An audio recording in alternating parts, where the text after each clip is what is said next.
So, um, good afternoon, ladies and gentlemen. We had a small logistical issue for Saturday, so the space didn't happen, but it will happen uh, as we speak.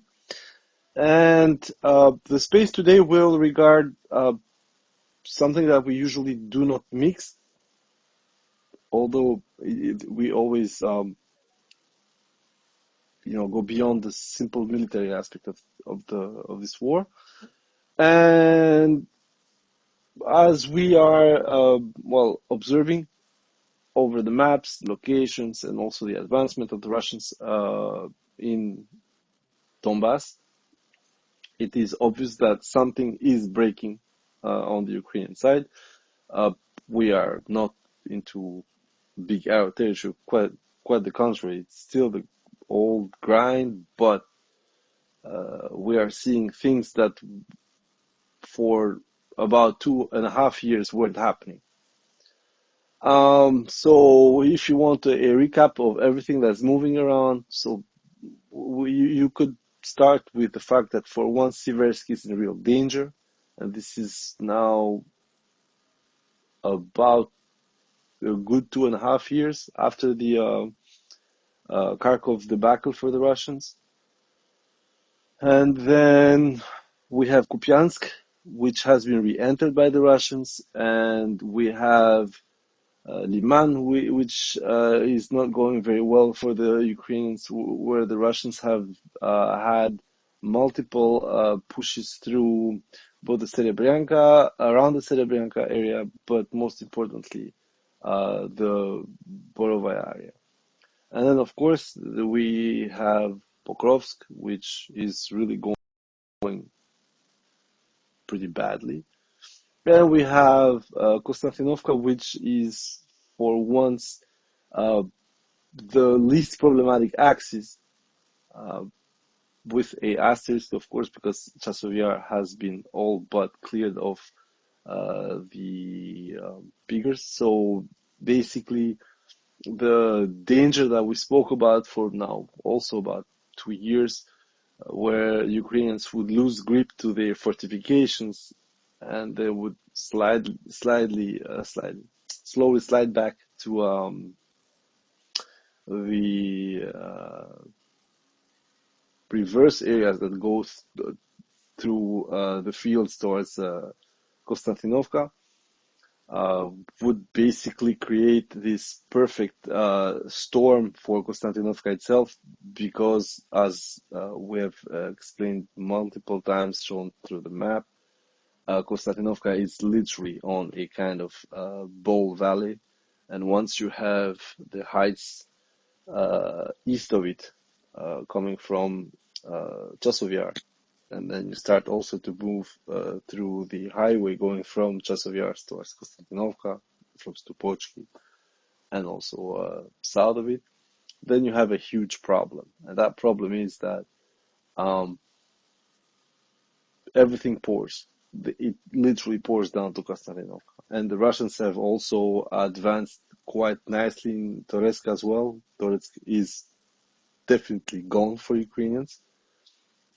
And the Russians took Yablunivka, Alexander Kalinovo, and we are getting to the point where we discussed. Remember, in March 2025, some guy said that he saw no cause for success for the Russians on that axis. I had to explain the dude um, with the topographic map and also with the movement, and then we had a further explanation over the Pokrovsk Konstantinovka seam that was exploited by the Russians for over 6 months until it actually cracked within the first 3 months. But to be honest, it was an ongoing job. The moment when the Ukrainians started losing bigly in Kursk, so roughly end of September, beginning of October, uh, for the Ukrainian leadership, the military one, I'm not speaking about the political one, I'm 100% sure that they knew they were fucked. And I think at the end of this year, when the damage caused by Kursk will be unavoidable, we will hear some stories that will probably be, stifled, because it is what it is.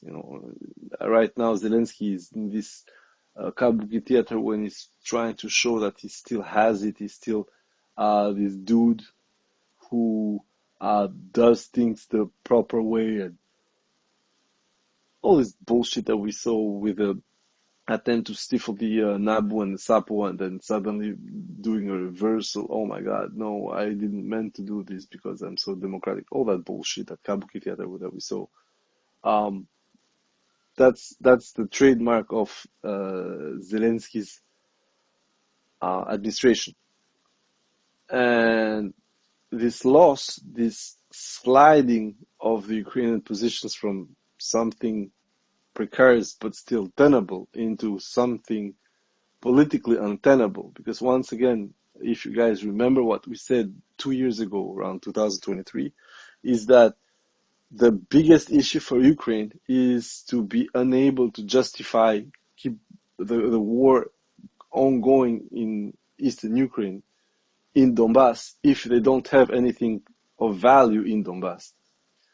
And if they start losing Pokrovsk, and if Konstantinovka starts happening, then your problems, if you add Seversk, Kupiansk, and so forth, your problems go from something very simple, which is you fight for Donbass because the Russians do not have it, to you are fighting for Donbass for something that makes no sense once you factor in the losses and the value of your fight.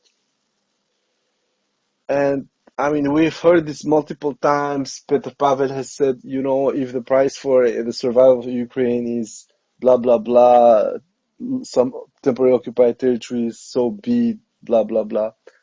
At the end, the reality is that those territories could have perfectly stayed within Ukraine if the Ukrainians would have accepted a deal that was an absolute shit show for Russia in March 2022. Instead of that, the Ukrainians chose the maximalist position, in my opinion. Why, I have no clue about it. I'm not going to lie to you guys. But they went like, okay, we're going to do this because we are who we are, we do what we do. And this decision led to the catastrophe that befell Ukraine since January 2023 until now. Of course, the Ukrainians weren't the only one to actually suffer from mistakes and from setbacks and stuff like that. But that's not the point of this space. The point of this space is to analyze and go back to how close-knitted is the situation on the ground, with the attempts from the Ukrainian side to still sting and bite the Russians. And now they have an extra support with Trump trying to play the long game against Russia, with the logic of secondary sanctions in the form of tariffs against Russian trade partners. Now, the problem with this is that you can see what initially started like a threat, then that threat became a lot more serious and narrow. Trump gave 50 days. And in the last few spaces, I told you, those 50 days are there for Trump to see how it goes, because I think that a lot of people within the Trump administration are as stupid as him, and that's unfortunate, but this is what it is. Initially, we laughed with this stupid guy because, you always laugh with stupid people. I'm sorry. The problem is that the stupid people has power, and he is wielding it in a sense that is self-destructive for the Americans. But that's something that he doesn't care, because, for him, if the eggs go from 20 cents to 40 cents, it doesn't really matter for various reasons. But for other people, as I said, they do matter. And this is why the whole bogus bullshit of Trump being this art of the deal businessman is so funny. But where you can see that Trump is actually trying to favor Ukraine in a certain sense, which is freezing the lines, is that Trump first reduced the delay, and then he didn't respect the 10 of 12 days after reducing from the 50 days. He slapped India with the threat of tariffs, which are still to happen, actually, because I don't know if the guy has issued his decree.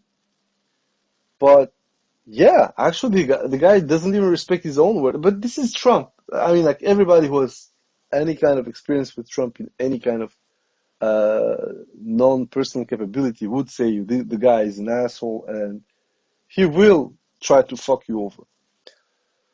But in this case, you can clearly see that there is a operation at Trump's ear that is trying very hard to avoid Pokrovsk getting taken. And on that aspect, we already know why. Actually, even normies now are understanding why. Once you lose Pokrovsk, as Ukraine, you are handing to the Russians a huge staging point. You are handing to the Russians exactly what you handed them with Avdiivka. You are handing them what you handed to the Russians with Bakhmut.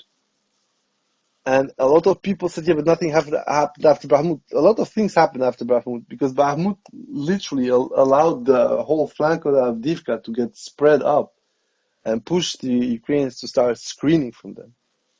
But now you have Pokrovsk, and given how they took Pokrovsk in a semi-cauldron, once Pokrovsk falls, it's completely shielded by Mirnograd, which they have already locked in from the east and the north. So your problem with Trump trying to pressure the Russians to sit at the table with the Ukrainians to accept a deal that is unacceptable for the Russians. I mean, the problem with Trump when he says we need the war to stop, we need the killing to stop, it's senseless because yes, of course, everybody needs this war to stop. Let's be honest, there is nothing fun to see people die, except if they're piggers, but that's something else. Because it's hate speaking at that point. You are not into this logic of clear vision of where you're going with this war. Here at Teamwork Criminal, what we are having against piggers is the fact that they are turning the continent with this bullshit into something simply untenable. At the end of the day, if you put aside the perfidy, if you put aside the lies, if you put aside the fake history pushing on Pigger's side, at the end of the day is that for some reason these people are ready to sacrifice the future of a whole continent for something they will not get. And it is something that was said straight up. Ukraine cannot avoid Russia. Ukraine cannot pretend that Russia doesn't exist. This is not something that, calls for Russian imperialism, whatever. On this aspect, it's not that. It's just that you cannot have that. It's like cutting your part of your body and saying it's perfectly fine. I'm gonna deal without your hand. Or in case of the Ukrainians, with 70% of my body. This is why Ukraine also started to wither and die when they started to distanciate themselves from Russia. And of course, there was a backlash from the Russians, and you got this enmity that grew outside of normal banter and the usual retarded circles. It went into an open confrontation with the events that we know since 2003 until today.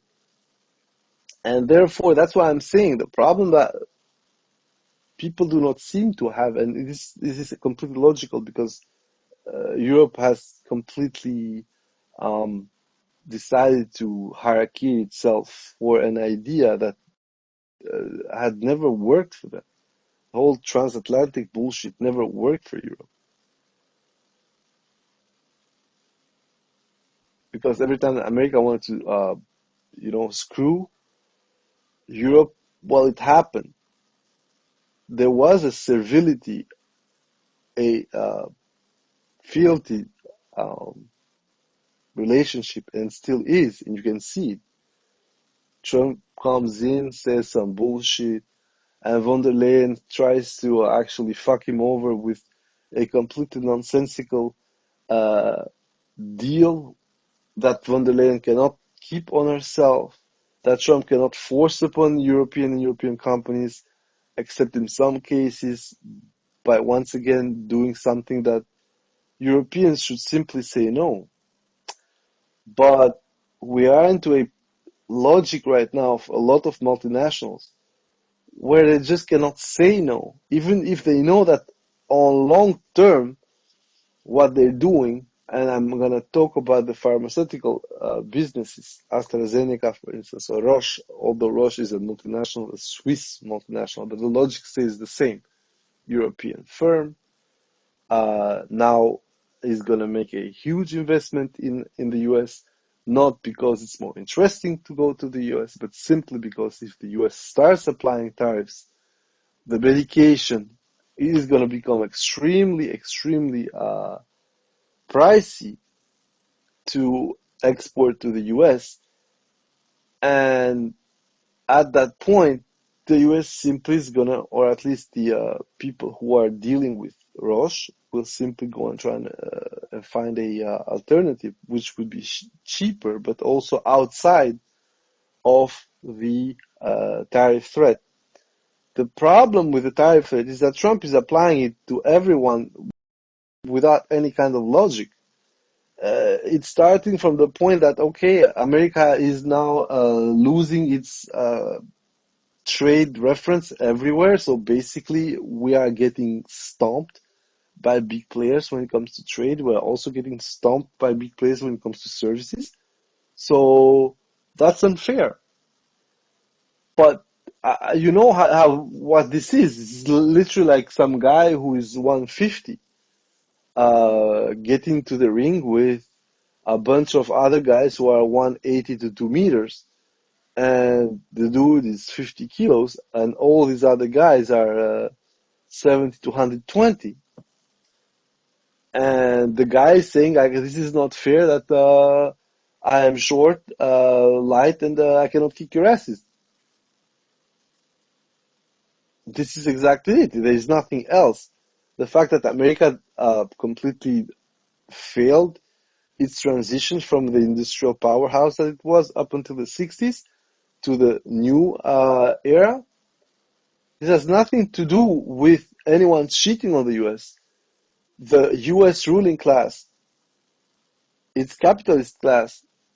And I'm sorry, to me it's not an insult because I do not look at it the way Marx looked at it. It's just an analytical tool. The US capitalist class literally tried to find a cheaper alternative when it came to production. It found it all over Asia with a major focus point on China, and that's what you get. At some point, the place you're making this shit for your profit is going to make you look into the mirror. And suddenly you're fucked because they start to have that know-how that you pulled out from the US over there. But once again, this is not the Chinese cheating the Americans out of business. It's literally American owners saying, "Oh, you know what? It's cheaper elsewhere. We're going to do it elsewhere, and we are going to make far more profit." On top of it, the whole situation happened with the blessing of multiple previous U.S. administrations. It's only when the situation went completely out of hand with the fallout of the 2008 subprime crisis that the Americans started to think, oh, maybe we're going to get fucked mid to long term when it comes to the fact that we do not have any kind of real industrial power as we used to have it before, without actually relying on other countries or markets for our input.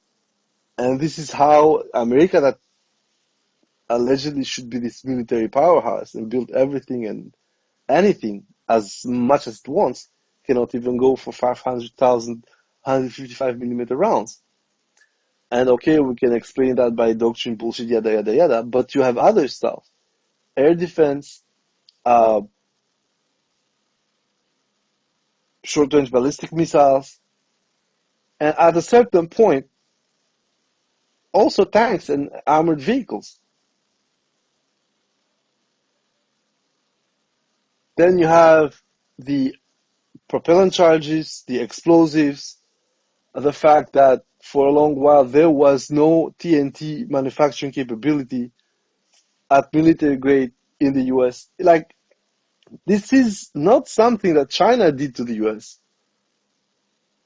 The economic system that the US used in predatory terms against the rest of the world just beat it back.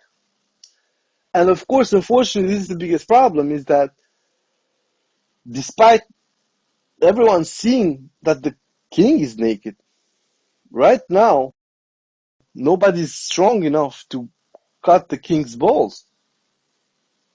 So those who can, they're like, are having this face off, the Chinese, the Russians.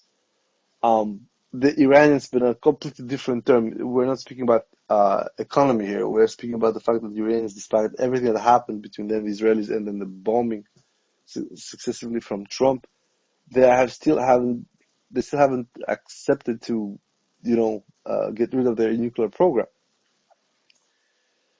But when it comes to the logic we're seeing, the fact that Trump is going out of the decorum to try and impose his will on behalf of the US to other people on the planet, then you start understanding that the soft power that America relied upon for so long doesn't work anymore. And people are going to say, oh yeah, but everybody wants jeans, everybody wants Apple.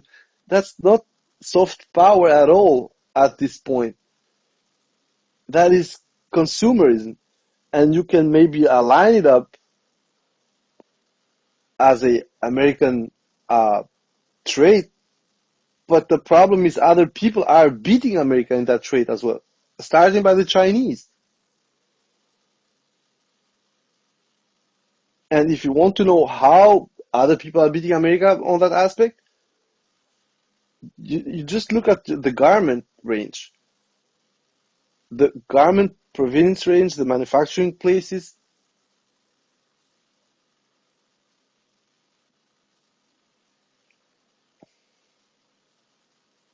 And a lot of people are betting against America when it comes to infrastructure, to industry, and to manufacturing. Every single day,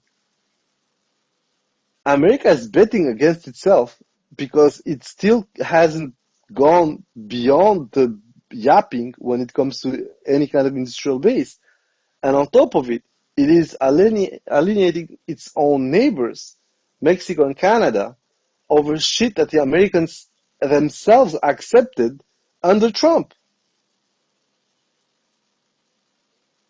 So the logic here, once you start looking at it and making the link between how Trump is trying to deal with Russia or with Russia's allies or trading partners, and how is accelerating now that Ukraine is feeling the heat, there is a linkage there, but it's not all of it. Because at the end of the day, Trump is just trying to use the pretext in order to decouple the trade negotiations. For instance, with China, China will be hit by the secondary tariffs, despite the fact that the Chinese and the US now went into a trade war ceasefire for another 3 months. And this is the beauty. This is why Trump cannot be trusted anymore. And Trump also is perfectly well adapted to represent how America has always been. America is Trump, but before that, people were a bit more smooth when they operated the way Trump is doing. Right now, we just have a fat asshole who's naked, who's just throwing tantrums left and right, but unfortunately still has the power to inflict damage. And on that aspect, we can also see that what Monkey is doing when it comes to what Trump's attempting to do to the Russians is that he's still keeping his composure. He's being very talkative and still praising Trump on that aspect. Of course, we got Dima on the other side who's going nuts with his tweet bullshit. But when it comes to the to Putin himself, Putin is still stalling, still giving that nod to Trump, trying to be still considerate and shit like that. Of course, he doesn't give a fuck. But that's not the point. The point is that the decorum that Monkey is maintaining against the complete and utter nonsense that Trump is spewing to everyone, because like he just slapped the Swiss with 39% of tariffs. And then he slapped tariffs to India despite the fact that he was supposed to let everybody more time, especially to the Russians, to come up with any kind of decision on whereas they're going to meet Zelekoka, yes or no, or whereas they're going to do anything else. Trump just literally completely disregarded whatever he said, said, okay, I'm going to slap tariffs right away. And then he started to defend the whole secondary tariff bullshit against India by saying that the Indians are benefiting from dead Ukrainian civilians. And I'm like, you are literally benefiting from dead Yemeni civilians by still having trades with Saudi Arabia. And price cap, the whole logic that we're seeing the sanctions going through against Russia for this war in Ukraine, you can apply them 10 times to Israel and you're not doing it. So you got this hypocritical take, which is a typical American, like it's not new, but that is obviously being actually resented all over the world.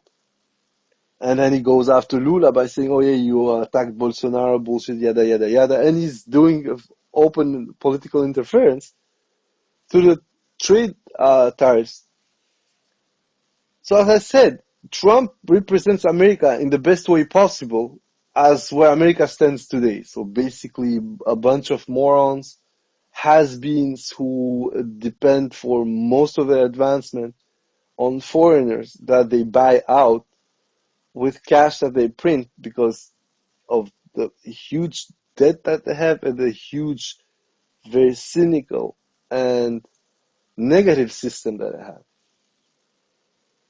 So,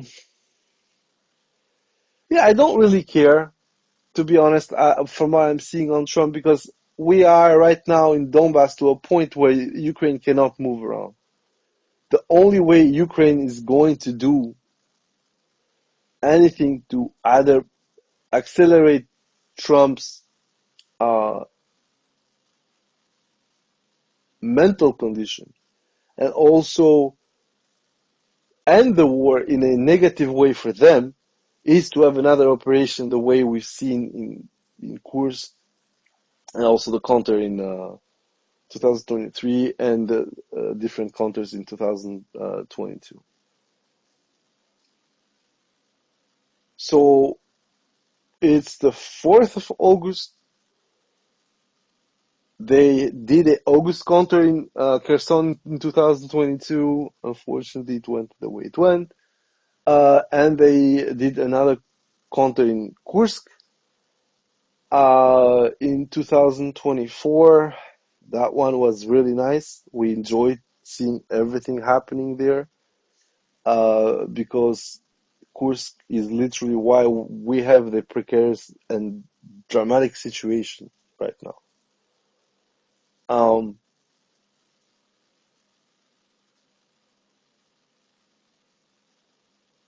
This dramatic situation has a logic. There's a reason behind it.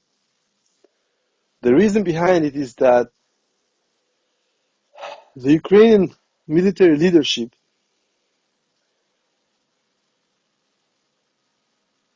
is not on the same reality as anyone else in this war. They are very close to the madness the Russian leadership was committing from June to September 2022.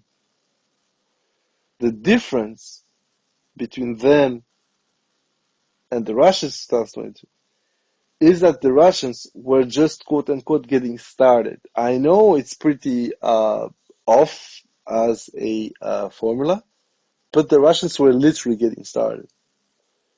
Here, the Ukrainian leadership, Syrskyi, Drapati, Budanov, the whole gamut, I don't really fucking care.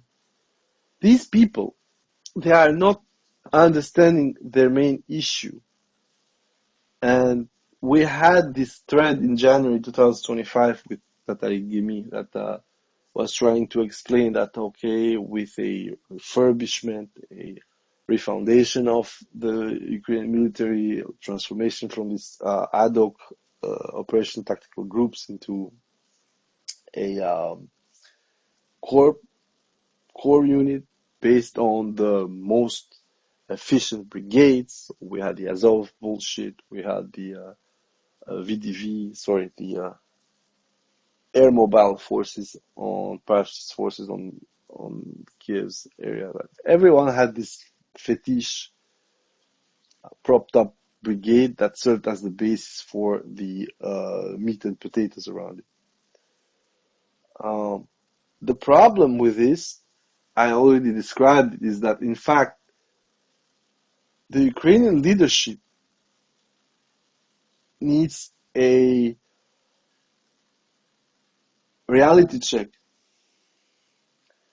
The problem with this reality check is that Ukrainian leadership, and it should have come with the Operation Spiderweb, by the way, but it never happened because nobody is keeping them accountable.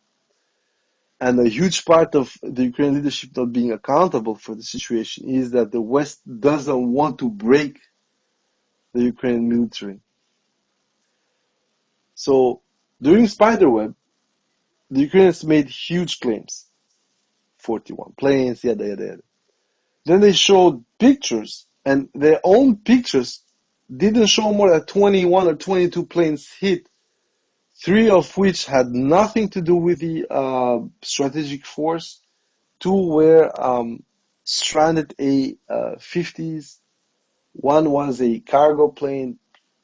It was a difficult loss, but a loss nonetheless. The 2 A-50s weren't even damaged, by the way. And then you had the the 222s and the 295s that were hit, and so forth and so on. Well, the Ukrainians still keep maintaining to this day that they destroyed 41 planes. Despite showing 22, and despite, after thorough analysis, you see that they maybe took out between 11 and 13.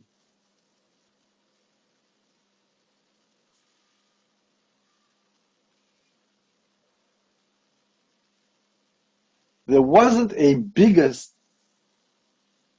opportunity for whoever is backing Ukraine to tell them, guys, stop yapping and doing this shit because you're gonna lose. whatever kind of credibility you might have had. But the West doesn't care because that's the whole point. The Ukrainians, despite everything that's been said, they're just lab rats and they're being used in a certain way to hurt Russia. So when you see that you announce 41 and you have maybe 13, so it's a bit more than 1/4. When you have the evidence, it's not something like we don't know. They showed the evidence themselves. We will not discuss about the perfidy aspect, the terrorist aspect. This is not important. Nobody cares about this. What we care about is to look how things go. And how do they go? They go that even when Ukraine can show shit, they fail to do anything relevant to show it. And they lie about it. And this is at every single level. So when Tatari Gemi and Deep State are trying to blame everything on some commanders not being faithful, no, the culture of bullshitting publicly is a conscious decision that Ukraine took in 2022, specifically because it knew that the Western media, the Western windmill, was 100% behind it.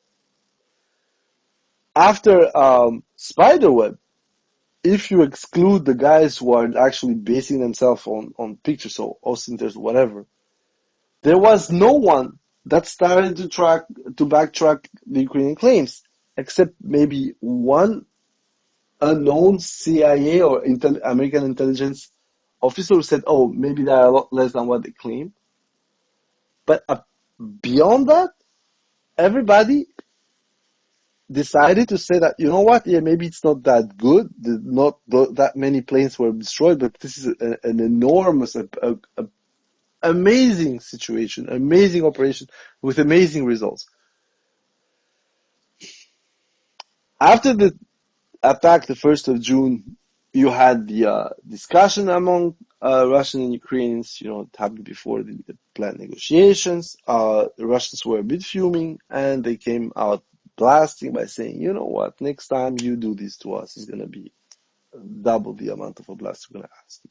And at that point, they started a campaign of bombing via drones, ballistic missiles, cruise missiles, and also other stuff. And from June, you had a step forward going through June, July, and now going to have August, when you had large gains in very critical areas. So we had gains around Pokrovsk, we had gains around Konstantinovka, we had gains on southern Donetsk, and then you had the attacks in Kamyansk, so in Zaporozhye.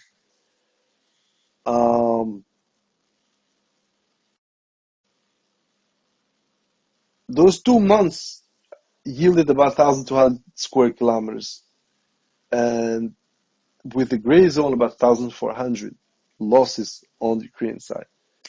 It's still not huge. I mean, like, if Ukrainians lose 700 square kilometers per month,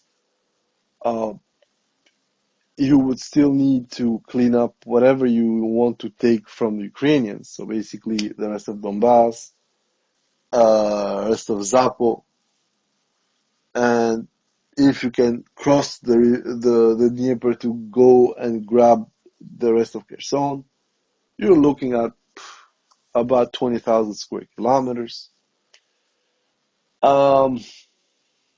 which honestly, at 700 per month loss on the Ukrainian side, well, you're looking at about 30 months. So another 2.5 year war just to get every single point at this rate. Now, of course, there are going to be accelerations. You're going to have domino effects. You're going to have situations where Ukrainians will not be able to sustain the whole front, and then de facto the situation will turn into an absolute shit show for them, and they would be forced to yield. It happened very few times. You had such situation in Novogorodovka when they lost the city in 3 days. It was a city of 14,000 people. But most of the time, the Ukrainians know that they are playing for exhaustion. First of all, there's exhaustion, because they are with this logic like, first we're going to try everything that we can, and if we fail, then if we all disappear and get wasted, oh, it's not a problem because we try. So this suicidal approach that recently a TASS article pointed out is completely normal, because nobody's cutting them the real logistics.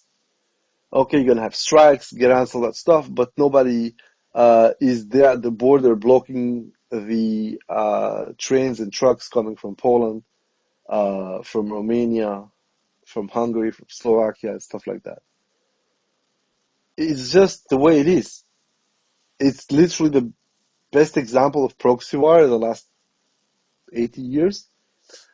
And it's, in a certain case, a reverse Vietnam. Let's be honest.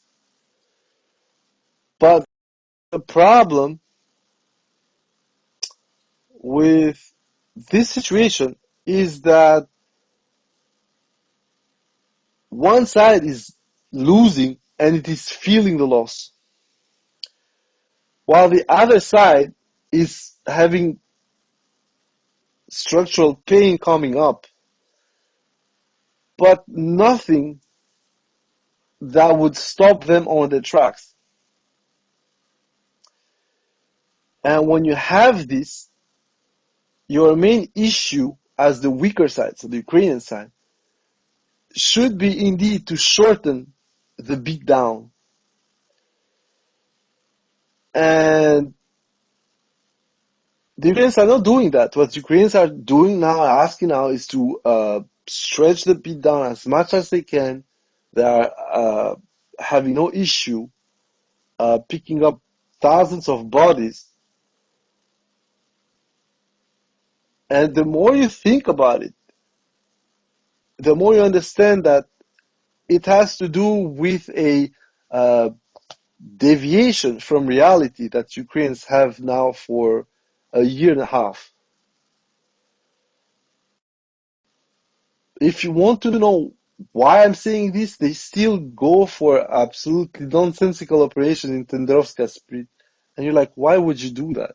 Okay, maybe you blew, I don't know, maybe a passive radar over there, stuff like that, and you kill maybe 1 or 2 Russians, fine. But for fuck's sake, then you're gonna lose 20 other guys if the operation goes tits up. And we had this multiple times. On top of it, those 2 or 3 Russian guys that you maybe killed there, they're gonna get paid back by the Russians dropping a couple of UMPKs on tree lines, and then you don't pick them for 6 months until the Russians put them into trash bags and exchange them. So this is why I'm telling you, the Ukrainian military leadership is lying to itself, doesn't have in my opinion, the intellectual means to understand where it is going right now. Because for so long, it has been purely stuck into making Russians bleed. The problem with that is that they are also ignoring what they are getting into every time. Even Andy the pedo recently said, oh yeah, Ukrainians do not make efforts to keep their defensive positions, and when they lose those positions, they send counterattacks to clear them up, and they fail. He was actually addressing the recent attempts to clear some positions in Stepnogorsk in the Zaporozhye area, which ended in absolute failure on the Ukrainian side. It is the video with, he said, like, I saw 10 guys getting dropped until they couldn't move, and the dogs, after they got fried, went and ate them. That's the whole point. That's what I told you. During the Tendriska speed attack and then losing 10 guys to dogs and Russian drone ops, It doesn't mean that it doesn't happen on the Russian side either. That's not the point. The point is that this shows where you are. Your operating principle as Ukrainians right now is that for one Russian assault that's going to fail, another Ukrainian assault is going to fail just the same way, because you are having the same exact vision of the battlefield, the same exact means of attack at the tactical level. Then the Ukrainians have a small issue because they cannot match the Russians when it goes beyond the tactical level, when it goes to the operational level and then strategical level. On strategical level, the Ukrainians cannot build as many bombs as the Russians are fucking flying to their asses. And on top of it, the Ukrainians do not have the capacity to build their own planes. They are relying on hand-me-downs. And operationally, as I said, they are not having also the ordnance to be able to match the Russians, even with the limited air force they have. So when Ukraine is going to drop 100 bombs per month, Russians are going to drop 100 bombs per half a day. Then you start seeing the problem.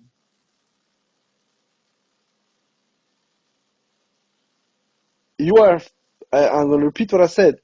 The Ukrainians mentally are still skirmishing in 2022. And they still think that they're going to weaken the Russians to the point it was in end of summer, start of fall 2022, when the Russian military was completely out of fucking whack and started focusing on one point it thought would be the most interesting, and they were right actually, with Bakhmut. Everything changed on the Ukrainian side, because now they had a huge thorn on their side, but at the same time it allowed them to clear up Kharkov and also 23% of Kherson Oblast. But once again, this is not a problem. This is not the point here. The point is that on the Ukrainian side, the military aspect, they are still skirmishing. They are still trying to show some pitch perfect NATO operational playbook. And once it fails, they go back to what they see the Russians do. They monkey them. And it fails, so it doesn't fail, it doesn't really matter. But then they are having the same kind of losses that are pretending the Russians are taking. So you're like, if you impose yourself a losing hand in the sense that you are not trying with your unmanned bullshit, your FPVs, your drones and everything, you're not trying to actually accelerate the Russian losses. Because once you start doing that, the Russians reply to your ass, then you have to move back with your old drone shit, and then in order to come closer, you're going to use your foot mobiles. Foot mobiles are going to get spotted, going to get bombed, eaten by dogs, and we're going to laugh about it on Twitter.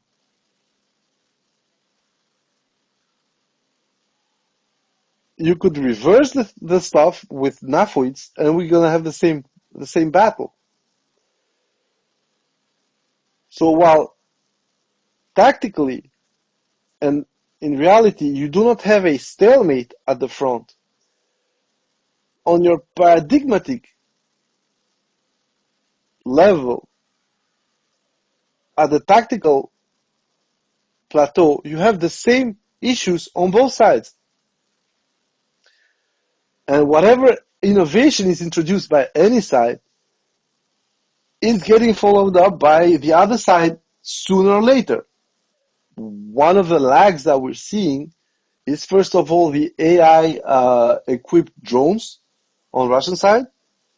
Those swarms, the VS2 still go on. And the Russians keep adding small spicy flavors to everything else they're doing with the drones. Be that the Shahids, with different warheads, with the jets, with different CRPA antennas and Cometa layouts. It never stops, actually.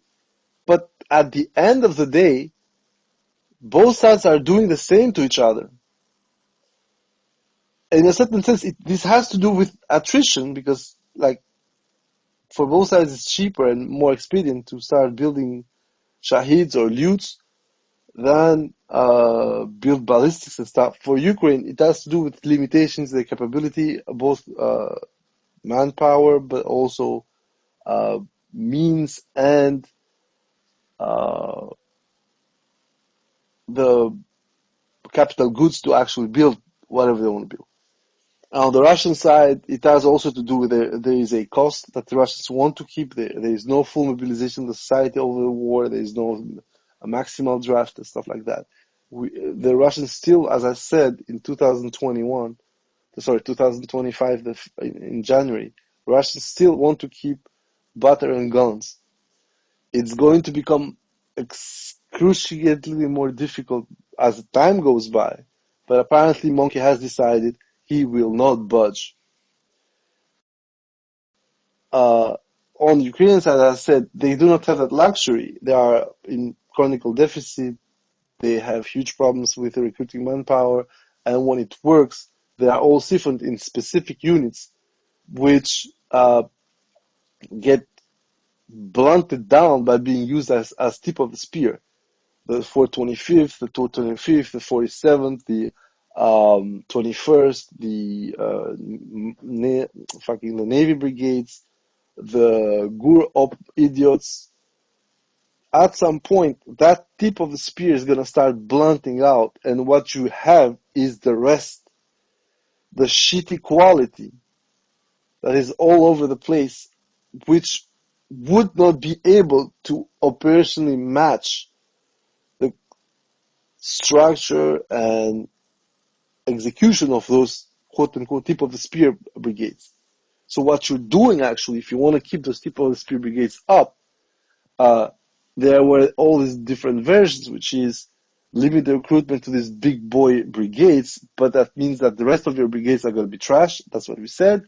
Or try to coalesce everything around these big boy brigades. The problem is that you're going to have only that much benefit from it, because once you start swamping a brigade XO into a core XO, it has to deal with at least 4 brigades, 3 to 4 brigades, which exponentially blows up the level of work for this better commander as compared to the other commanders. And the third most important point, once you start trying to do these corps and stuff like that, is the mean allocation. So your asset allocation starts to go completely tits up, because before it was the brigade command with the Ministry of Defense plus volunteers, stuff like that, that would actually allow the Ukrainians to have that leeway with equipment and stuff like that. As I told you, starting from Kursk, in order to make these makeshift assault groups, they had to pick units and assets from a vast array of other parts of the front in order to have this punch, this armored punch that they would throw to the Russians. And they lost it. Over 10 months, they just wasted it in the most beautiful way possible. Okay, a bit less than 10 months. Some between 6.5 and 8 months, but you get the point. And now, the problem with this core, given that in a certain sense, the mobile group created for Kursk, or mobile groups created for Kursk, are in a certain way a smaller version of the corps that they wanted to make. The problem that you're going to have, as I said, is that who's going to allocate the assets? Who is going to judge which unit should have the heavier ones? And you see that they are also in the process of completely clearing up tank brigades, and they're having only heavy mechanized ones, which means that they're losing one tank battalion. They're adding, allegedly, a IFV battalion, but it makes no sense overall. These heavy mechanized tank brigades, we saw them trying to operate in Avdiivka last year between February and April, and the only thing they succeeded is wasting whatever potential they had and getting blown away. And then you had the Ocheretino breakthrough, the blossoming from Ocheretino, my operation in Kharkov, the reply in Kursk in August, and then the acceleration of losses until more or less December 2024, and then you had a new cycle starting up, a reduction of the ground taken in Ukraine, but a expansion of the ground taken back in Kursk until Kursk was more or less done by March 2025, and then you had a flip from Kursk towards territory within Ukraine. So the problem with the Ukrainian leadership is that the process they are trying to make is just, in my opinion, forcing most of the command of all these new corps to actually have to rely on the same structure of the OTUs. So they will have one tip of the spear brigade within the corps, which itself would be 1 or 2 battalions that would have to be those guys, and then it would be like some kind of this a large corps trying to hold a bigger surface. The core would be actually the fat and bones around this elite brigade, so to say. And that elite brigade is going to start cannibalizing the rest of the forces once it starts getting into the hard place. We saw that with Kursk. With Kursk, all these units from big name 47th, 82nd, 95, all that stuff, once they started to get whacked by the Russians, they started to bring out the reserves, all the units that were supposed to be in the reserve. We didn't see any kind of difference. Nobody fared better than the tip of the spear, quote unquote. And there is a reason for that, because that's what happened to the Russians themselves in 2022. The quote unquote fittest units, the most able units, were sent as a battering ram onto Ukrainian lines. They did the job they did. We're not going to reopen that discussion.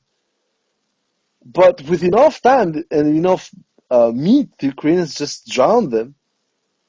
And the Russians found themselves with the dilemma: is what the fuck do we do now? Because we also are fighting on a 3,000 kilometer front. We're not enough. And on select areas where we thought that our hardest players were going to waltz in and do their thing, the other side has decided to actually focus on that aspect. This is what's happening to Ukrainians right now. And for some reason, it seems they completely forgot what they did to the Russians in 2022. And we go back to what I told you guys. You have the Sisyphus paradigm, where you shoulder the boulder up to a certain point, then the boulder goes down.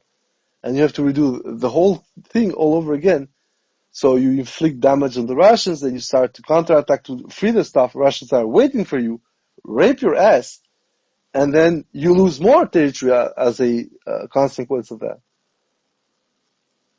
And this hasn't been some 3 to 6 months trend. This has been the trend for now the 2.5 years we've had since January 2023.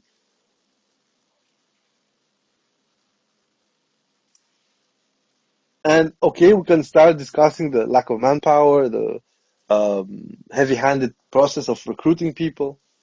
But you wouldn't need to be heavy-handed if you had W's to go with your recruitment. We had the same discussion in January 2025.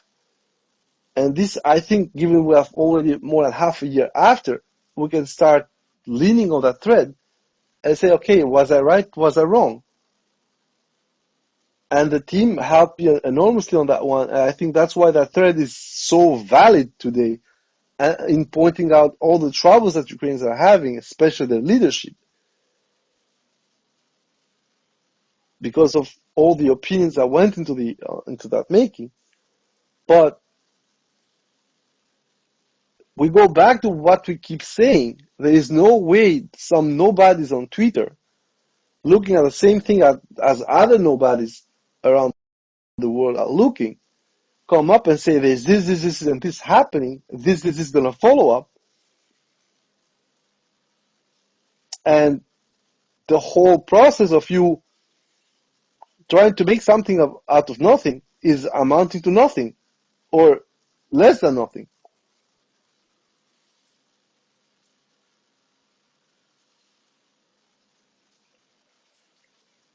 And once you start listening to that, start understanding the situation, and of course I can understand that Ukrainians are thinking about sabotage, about Russian spies, about Soviet mentality, all this shit. But the reality is far simpler. Trump said that. They're just less.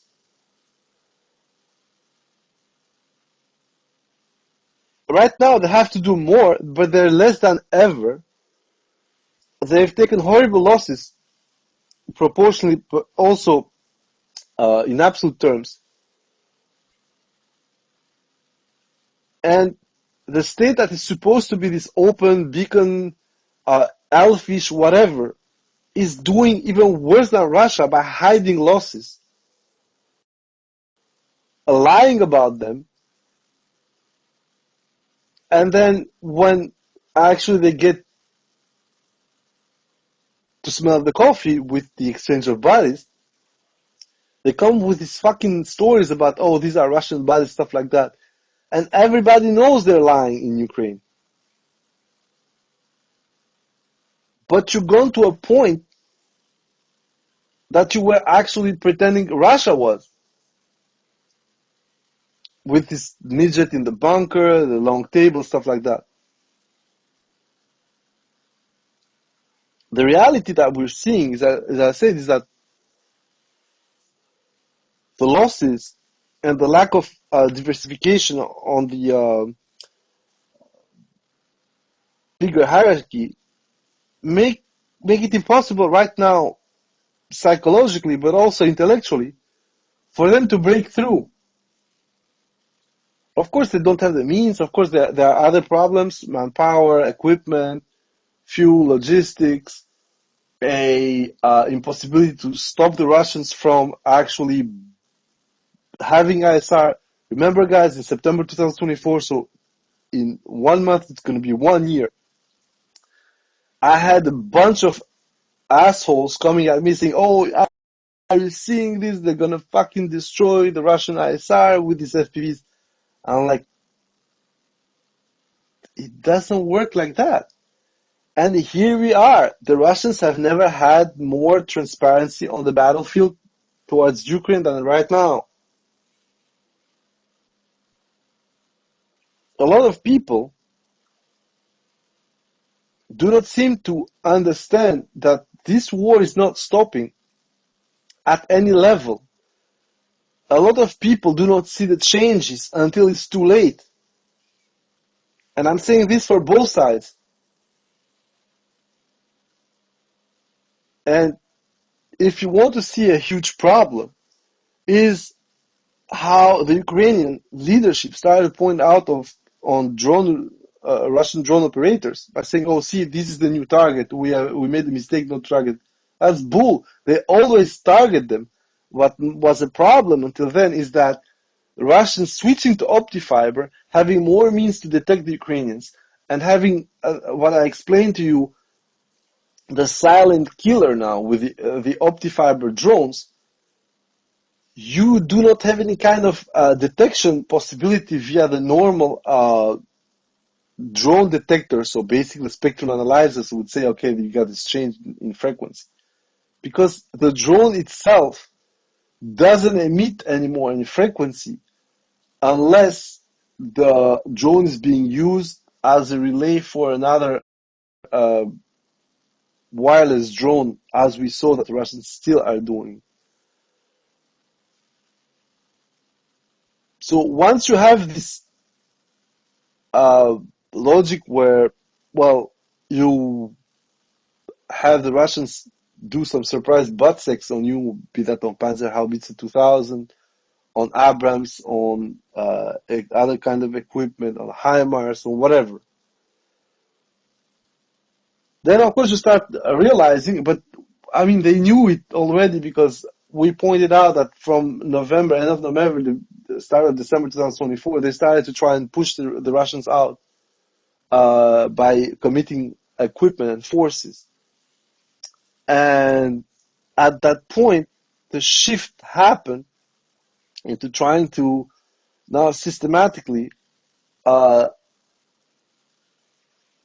the strike imbalance between Russia and Ukraine. So you had the planes coming by, you had more bombs being promised to go with the planes, and suddenly it didn't change.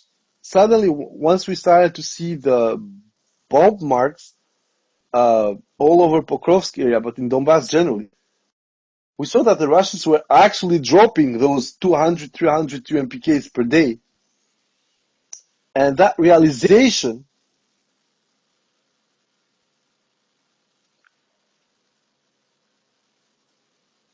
changed everything.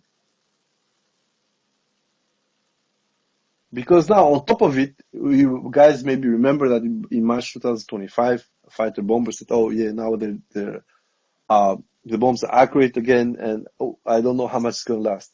Well, if you see what's going on right now, UMPK wise, and you see some of the strikes, although the results are not,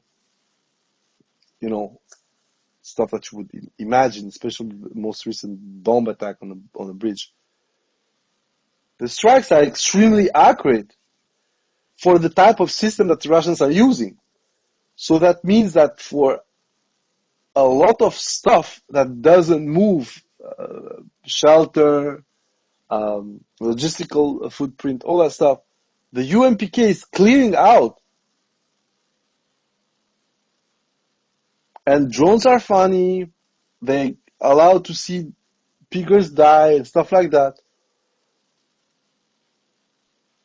But when you see the advancement of the UMPK in the artillery, you know that those are the big boys. And very important issue for Ukrainians, they haven't managed to shoot anything the last 3 months. Whatever they have blasted, they pretend to have blasted, they did it by drones on the ground. But for as long as the planes are flying, there is nothing happening to the Russians. With the new MPKs, they have the range, they have the detection, and the Ukrainians are too busy hiding their planes from long-range strikes. We saw the Russians go on a full rampage against air bases. The most recent was yesterday, again in Starokonstantinovka. So the more you start seeing this, the more you understand that it's intellectually that the Ukrainian leadership has an issue. They didn't, in my opinion, expect the Russians to go all out like this for the kind of war they're fighting. And on top of it, take a lot of pain, because the Russians are taking pain. Refineries, working floors, industrial projects, stuff like that. They are taking the pain. They are losing some planes. The attack on the strategic bombers, I'm sorry, it is major pain. Most of it is emotional and symbolic rather than actual. But it's still there. You can understand what the problem is. However, the same guys, as I said, they're going to send 20 people out on a amphibious operation that would literally serve no purpose because there are no supplies, nothing. I mean, Krinky guys, a smaller Krinky, but then would leave 3 brigades actually slowly getting choked into Mirnograd, and those guys will have to pull out. If the advancement of the Russian military on Rodinske goes the way it's going right now, the real collapse is not going to happen because they're going to choke Pokrovsk. No, the real collapse is going to happen because the forces that are now in southeast Mirnograd will have to pull back or simply get filleted in smaller cauldron from Novoekonomichne and from Rudinsk.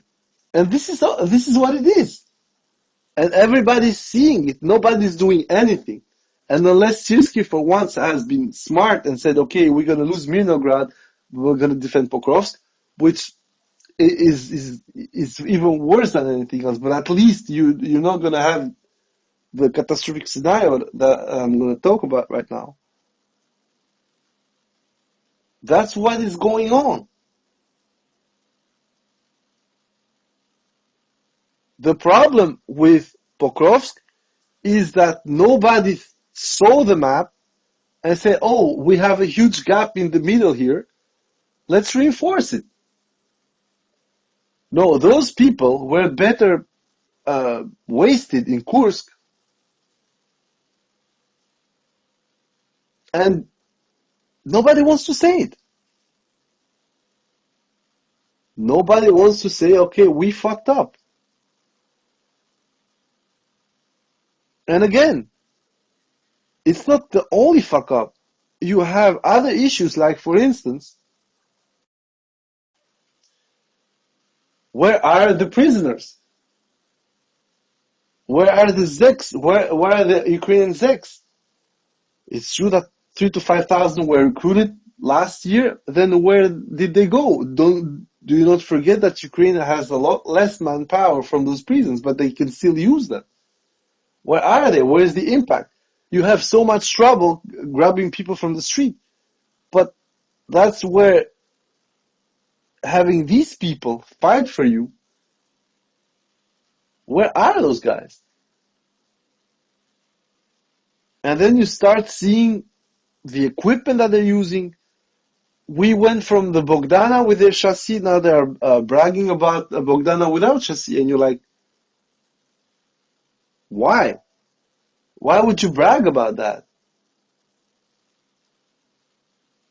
In fact, a towed artillery piece can be more concealed and you can quote-unquote silence it, but it will give you a far bigger footprint, because to move that thing, instead of having it on a truck and have everybody go on the truck and drive away, you will have a lot more time to fold it, turn it around, latch it on your truck, and then get the fuck out of it.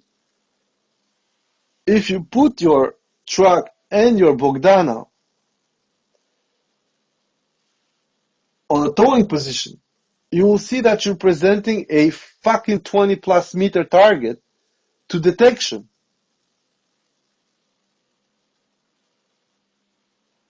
With a normal Bogdana, all the rest, you are at 12.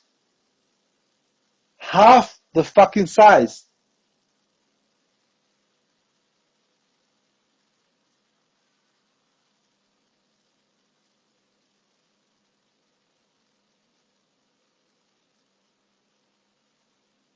Those are small logistical details. Those are small footprint issues that on the logic of execution, fighting with it, you think that it doesn't really matter. But once you start analyzing it, when you've used your Bogdana, the self-propelled chassis one, your bar is going to be white hot or black hot depending on what you're using, which contrast you're using to see on the thermals. And the truck and the barrel, they are one on another. So it's true that maybe the intensity might be higher due to the engine, exhaust, plus the barrel and the breech. But on the other side, you fired your Bogdana, you'll have to wait until it cools down, because otherwise the size of your thermal footprint is going to be, as I said, twice as big.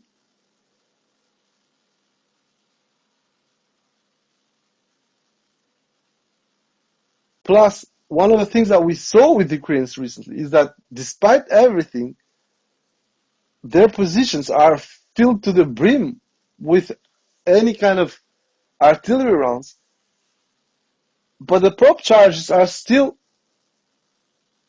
short range. We saw Azov trained with two Turkish prop charges, one 8 from 11, 8 to 11 kilometers, the other 11 to 20 to 14. Soft bags again, not max. Okay, it works all the same. It's not a big deal. And using L15A1 rounds from the UK. And that's the beauty of it. It's just waste. You're gonna throw that L15 maybe a bit further to the barrel. You're gonna do from 8 to 11 to 11 to 14, and from 11 to 14 to 14 to 18. You're still way too close for anything that flies nowadays in Ukraine. Optifiber is gonna fuck you up. Non-FPVs, Lancet, of course, gonna fuck you up. The autonomous tracking AI FPVs slash SUVs gonna fuck you up. So the whole reality and logic of all this nonsense on the Ukrainian side, by the way, this affects also the Russians, but that's another matter. You can see that you're insisting on making the same mistake and trying to offer the same kind of fire support with equipment that allegedly you make now in bigger numbers than anyone else in the world, except for China and probably North Korea and probably South Korea. But there is no impact on the front. The only impact that we have is like those Bogdan, especially self-propelled ones, they burn nicely and they pop out from time to time on kill cams on the Russian side. And there again, we go to the, as I told you, the paradigmatic equalization on both sides. Both sides are fighting when it comes to drones at the same level. The volume and quality differs on different points. So, for instance, the Russians still have not committed to Baba Yaga, but they've committed to the Molnya, so basically flying trash, flying garbage, with a huge payload, usually a TM62 mine. Ukrainians use the Baba Yaga, as I said. They try to use repeaters to strike farther. Russians are still up front when it comes to optifiber, and they are now using more and more 25 to 13 kilometers optifiber length coils, while the Ukrainians are mostly using 15 to 20. This, on top of it, has a huge problem when it comes to the Ukrainian side, is that the Russians now, as I explained, given that the Ukrainians offer less targets, it makes it more effective for the Russians to use those optifibers for targets that are critical for sustainment of the front. That's why everybody now is, especially Kaufman, that fucking retard, he's saying that Rubicon is going after logistics, but Rubicon published their own data. When you see that logistics, armored vehicles,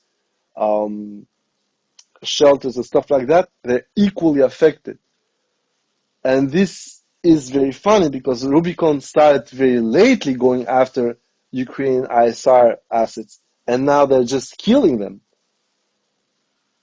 And there is where this war, I was hoping the Russians would not do that, but actually it makes sense for the Russians to do that.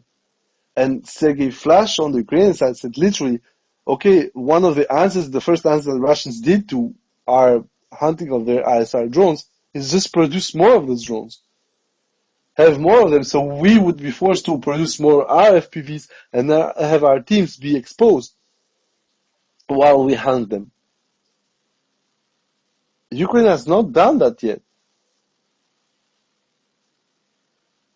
On top of it, there is a big problem with the Iskander ballistic missiles when we see that the Russians are hitting continuously deployment points, training areas, aviation, helicopters, all that shit. Then, of course, Shahid gets looted Abdel-Mahrmud and all the trash that Ukraine is flying. But generally speaking, that's what I'm saying. Once you start seeing this, you understand that Pokrovsky is gone. Then you link it up with what Trump's tried to do, which is not for the Russians to take Pokrovsk, because then the whole domino sequence starts falling down, and it makes no sense for Putin to start discussing with the cocaine abuser if he already has Pokrovsk, he can start threatening Dnipropetrovsk on one side, and then he's going to push from Konstantinovka. The whole thing right now for Ukraine, and they're trying in any kind of way, is to make it so expensive for the Russians in any kind of way, via American intervention, American blackmailing, the whole gamut. Ukraine is after a Hail Mary on Pokrovsk, because if Pokrovsk starts falling, it's the first domino of the series. And then there is no coming back. Because unlike Bakhmut in 2023, there is no way the Ukrainians are going to go at Pokrovsk, which is in the same kind of situation. But on top of it, the Russians have gotten Pokrovsk in such a wide environment, wide encirclement, that the exploitation area of the Pokrovsk, Mirnograd, and then the follow-up towards Konstantinovka is now twice the depth of the advance the Russians made to get Bakhmut. And you can check it. You can check it on Deep State. You can put the liner, you can see it. This is your problem when you're in the Ukrainian military leadership.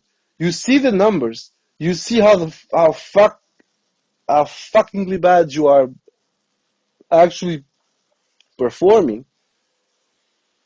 And the only thing you can show for is your game system when you're gonna give, 10 tokens to kill some Russians on a field, while the fucking Russians are having a waltz in Pokrovsk and ambushing your assholes in broad daylight.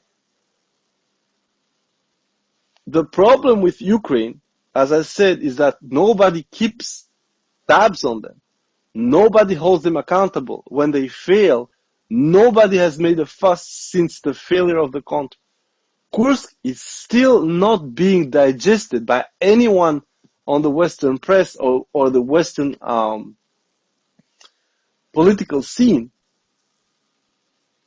And even the bullshit that Trump pulled, that these guys are like, they're encircled and stuff like that. All this nonsense that was produced, which also led the way to this scope on Ukrainians that Trump cut intelligence and that the Russians were involved in. Everybody knew that was bullshit. And in a certain sense, once again, you offer a cop out to the Ukrainians instead of saying you fucked up. And of course, nobody's going to force Ukrainians to actually be accountable, because the whole point is that they're expendable. But that the Ukrainian leadership, the military one, because the political one, like everybody there is either high on coke or high on copium or high on anything else, so it doesn't really matter. Those people, unfortunately for the Russians, I need to deal with them. I honestly pity Medinsky and co, because I would probably punch half of it and put the rest of it on white bags for exchange. Because you can understand that these people, their grins, their attitude towards Russia is that we're still here. And I mean, as a Russian negotiator, I see these guys, and I'm like, bitches, we have another 3,000 or 6,000 of yours in freezers. The fuck you're laughing about? And this comes due to the fact that nobody holds them accountable. Nobody tells them you need to change your fucking route. Everybody on the West tells them you can suicide to the last one. You're gonna be that guy for Team Democracy. If nobody understands this on Ukrainian side, except the population, of course, because those guys get grabbed, and the a lot of soldiers at all levels, including nationalists, because we had this. I mean, I posted the video of the guy saying, okay, the problem we have in Ukraine is that we have uh, idiots, debiles. And unfortunately, it's a trait they share with Russians, given some of the decisions we've seen. But however, where is the retort to that? What are you doing to get these debiles out? Nothing. You're agreeing to send 10 guys in Stepnogorsk and get them killed and eaten by dogs. We had the same bullshit when they counterattacked with 12 vehicles into Toretsk, into a double development of fire. They lost 3 Bradleys and Marder, a bunch of trucks and IMVs. And then Odax went there and pointed out, see, we have a Bradley there. See, Ukraine is still in Toretsk. Like, my man, what the fuck is this? And Russians do that as well. That's not the point, but the posture is not the same. The manpower pool is not the same either. It doesn't mean that it is a good way to do it or bad way. I'm not judging that. I'm just saying some can afford it and some can't. It's the one I say as usual, is your Walmart fallacy. If Walmart decides that it's gonna lose some money on a specific product to get you out of the market, dumping, so be it. What are you gonna do? You're gonna either take the loss and keep trying to hold on, or you're gonna tap out. And what happens most of the time? People tap out. Walmart waltzes in and that's it. It's the same with the Russians. Only it's not a trade competition, it's war. And when the situation gets critical, as we've seen multiple times in multiple cities, Ugledar, Avdiivka,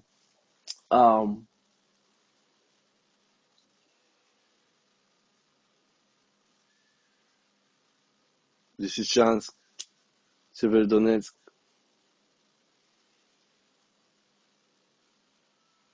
all these areas, Ukrainians just don't try to move. And initially I was like, maybe it's because they are having this issue with, being a deer stuck in traffic light, but that's not that.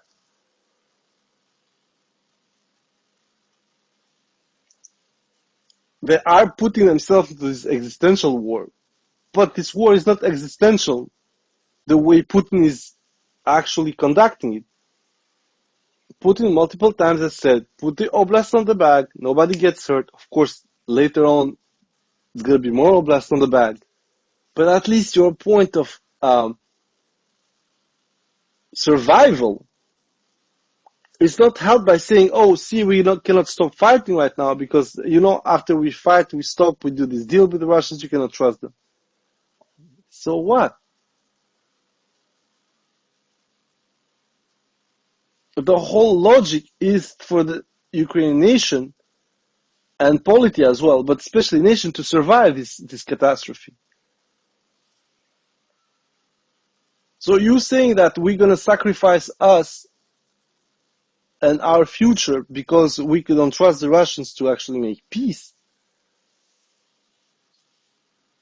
is like actually what the Russians on that TASS article said. These guys want to die, so let's fucking kill them.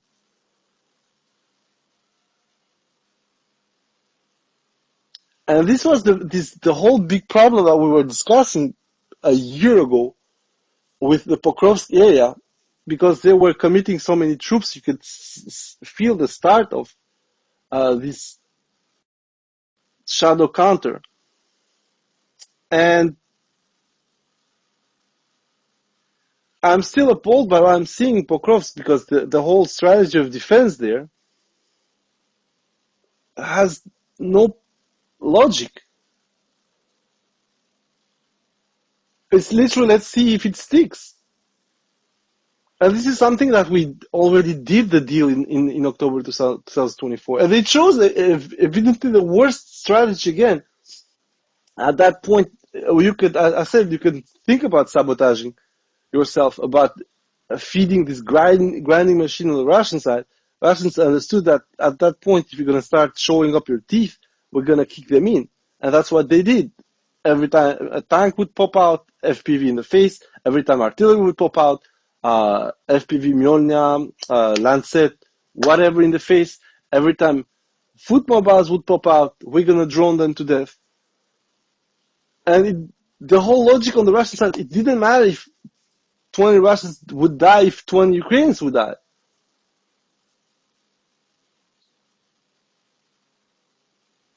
And once again, is it a good way to conduct war? I would say silent on that, but if it's working and you're winning, who are we to decide that it's a bad way to do it? And also, who is fighting the same kind of way with the same kind of constraints right now? Nobody.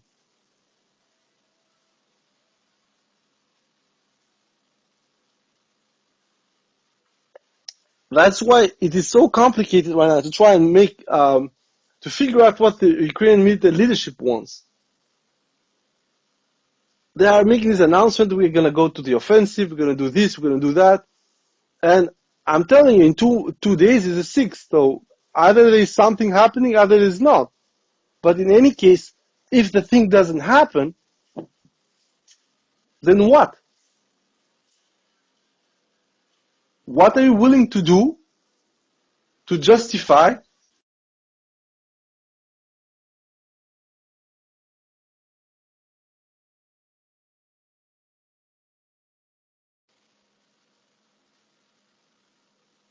so your problem that you're having right now is pretty simple. On one side, you have to make a choice. And this choice is either do we trust Trump and his pressure in order to bring the Russians to the table, but knowing that bringing the Russians to the table is going to cause us the same trouble that happened before, which is if you do not come with a conciliatory tone, which is, yes, the 4 oblasts must be in the bag anyway, and the Russians might actually just look at not having a deeper buffer zone and allowing you to have more than 85,000 people for your military. That's your problem. But Zelensky doesn't want that. What Zelensky is trying to have right now, and this is the funny part, because he wants to freeze the lines as they stand. And of course, it's perfect because he's not losing Pokrovsk. He's going to be able to actually resupply the city, start pulling whatever he can to save it. And of course, start repositioning troops in order to treat those Russian advances around Pokrovsk-Rodinsky, the push to Sofiivka, and so forth and so on. Nobody's stupid. Everybody understands what the problem is. The whole ceasefire right now, why? Where were you for 3.5 years? Multiple proposals for a ceasefire, you rejected them. You rejected the grain bullshit. Everybody was trying to tell you to shut the fuck up and take a deal in 2023. You didn't want to take it. Everybody was talking the same nonsense 2024 with the stop on the energy targets. Ukraine went and did what they did. They went and attacked Kursk. So what the actual fuck are you thinking that's gonna happen? And the problem with this is that it's true that America cannot be a honest broker because they are on the side of Ukraine. So for them, there is no way that some stuff is gonna happen, and some things must be stopped and stuff like that. So Ukraine should not attack a series of targets. Ukraine should also pull back in order to have these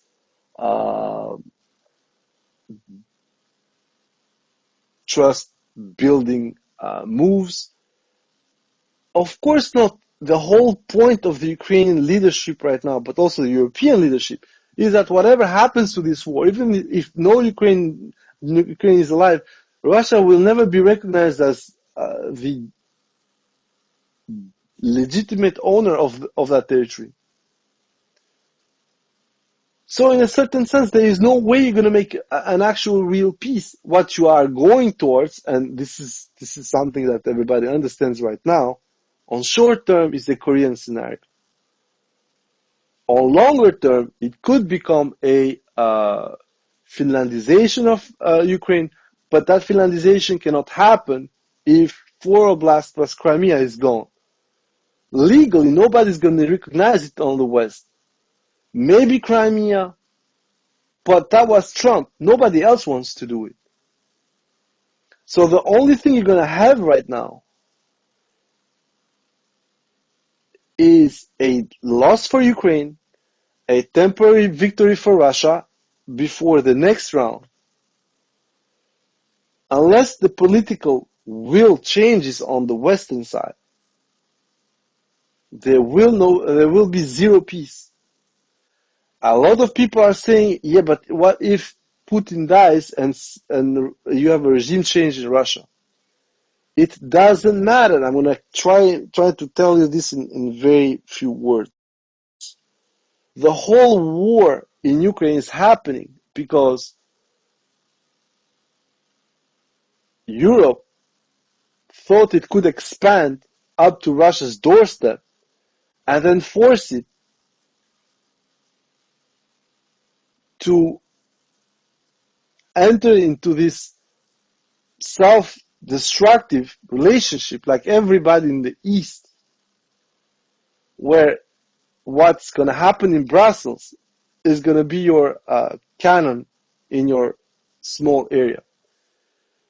And it's very interesting that in Ukraine they're having a double problem. First of all is that for the Russians it's a big no-no, but the second part is that the joker at the helm of the Ukrainian polity is absolutely impossible to turn around. They have their own agency, they have their own views, and for a lot of these guys, European values, they don't give a fuck. European values are useful in order to hurt Russia, so you can play this whole fucking long game against the Russians. Anything else, don't even bother. Why would you bother with that? If Zelensky wants to be a dictator, he will be a dictator, and enough people are going to suck his dick for that. If Ukraine wants to literally cleanse ethnically its Russian-speaking population, they would do it. I mean, you have it right now happening in the Baltic areas, well dressed about language laws, all this bullshit. It still remains ethnic cleansing. Justified, but it still remains ethnic cleansing. So, once you start analyzing it without having any kind of illusion of why the things are happening, you understand that for Russia, it makes absolutely no sense to accept anything that's coming from the West right now. Not only because they're cornered, but most importantly, because the whole point of the European expansion is a ideological and political program. Europe is a flawed political program with no head. The people who make the directives within the European Union, they have no real idea where they're going, hence the situation they have right now. And the situation is not because Russia cut the gas, cut the oil, is because they chose to ally themselves with an entity beyond the fucking ocean.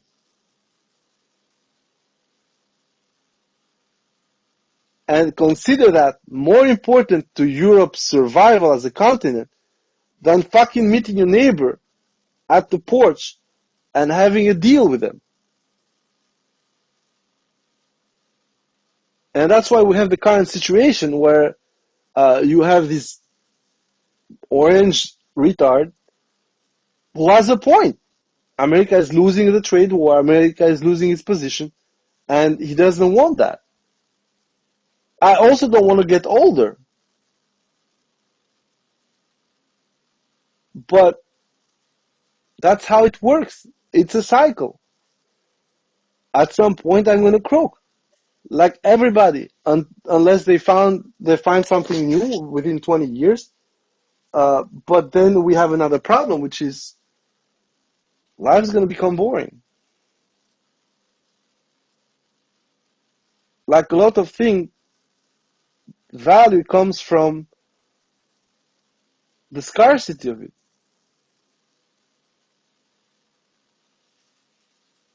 And of course, people would say, but see, you can live through ages and stuff like that. Sure. Imagine everybody living through that. The only way to kill us, the only way to die would be to kill each other. Imagine that problem.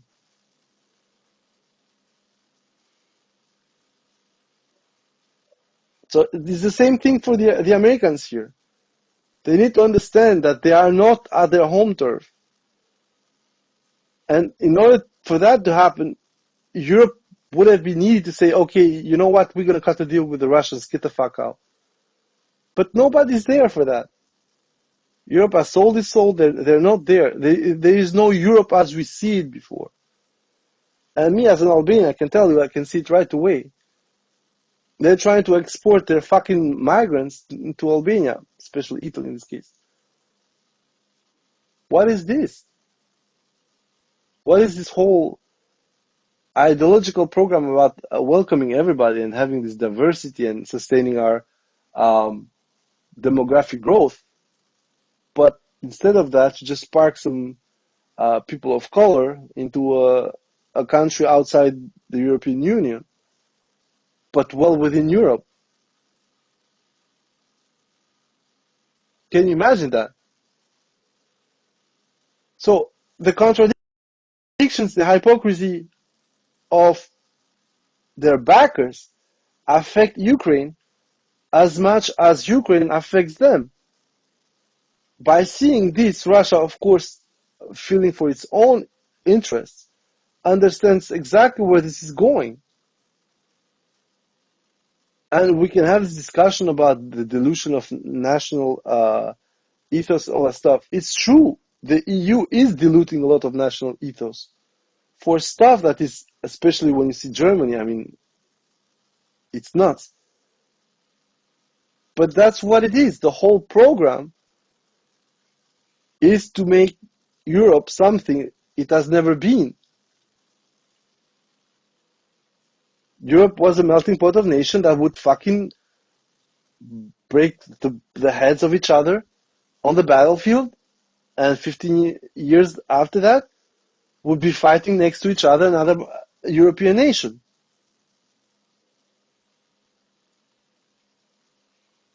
The customary violence within the European continent led to some tragedies, to horrific shit.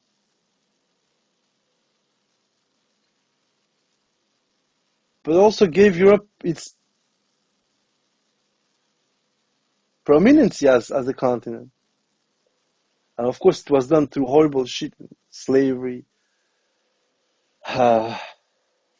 conquest outside, mass manipulation of boundaries and ethnicities. But nothing that nobody else trying to get control of the globe hasn't done. The Mongols did that. The Arabs tried their hand to that. Ottomans after that, and we suffered out of it in the Balkans. So you're seeing these great lines starting to fall into their places. And nobody's asking this question. What kind of peace can you expect from this? And you're going to ask me, what the fuck is the relationship between all this philosophical bullshit and what's happening in Donbass right now? It's exactly what I'm telling you guys. The fact that on the ground the Russians are close to start to hit the first domino of the set, that would make it impossible politically for the current Ukrainian leadership to justify any of the bullshit that they're trying to do. The only way for Ukraine to justify anything is if they are the proxy of America to bombing Russia, so basically causing a world war, which I think part of Ukrainian leadership wants to do because, well, they are like that. Right now they are like that. They know that without that they're going to lose the war. Losing the war means that sooner or later they're going to hang.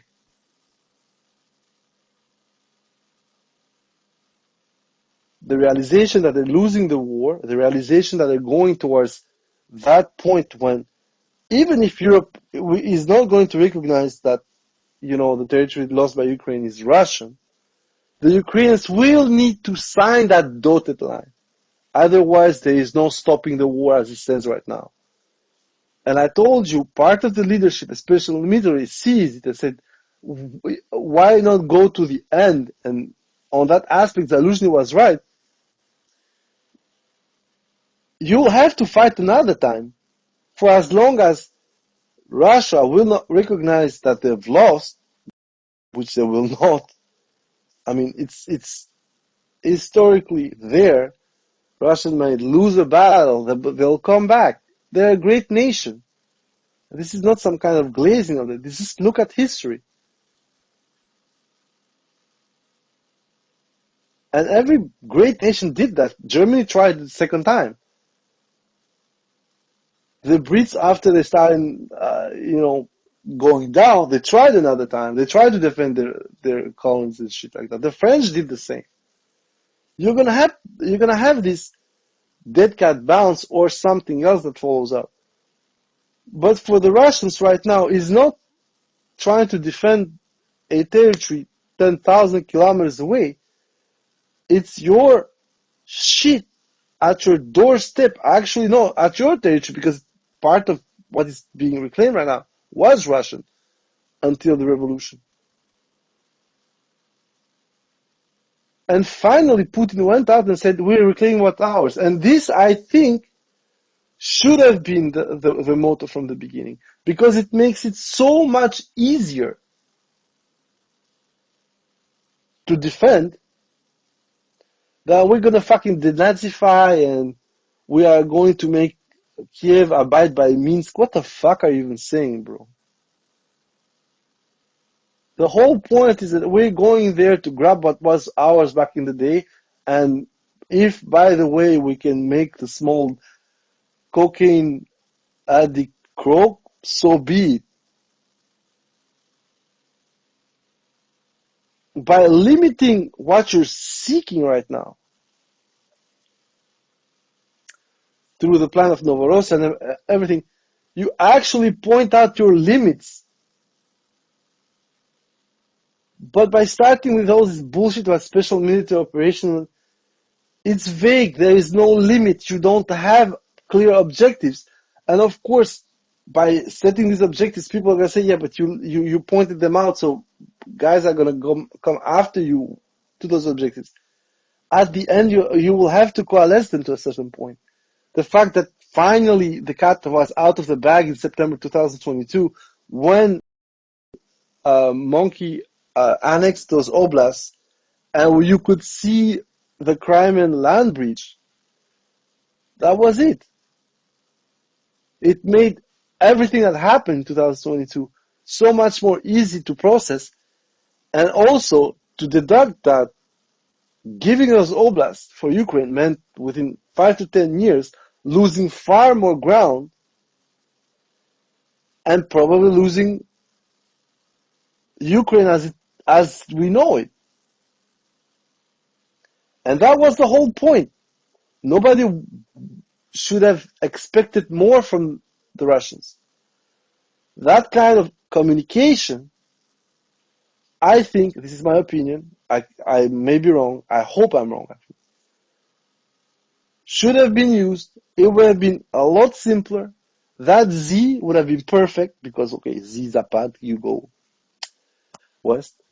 And that's it. Everything would have made sense. Your whole focus would have been that kind of war.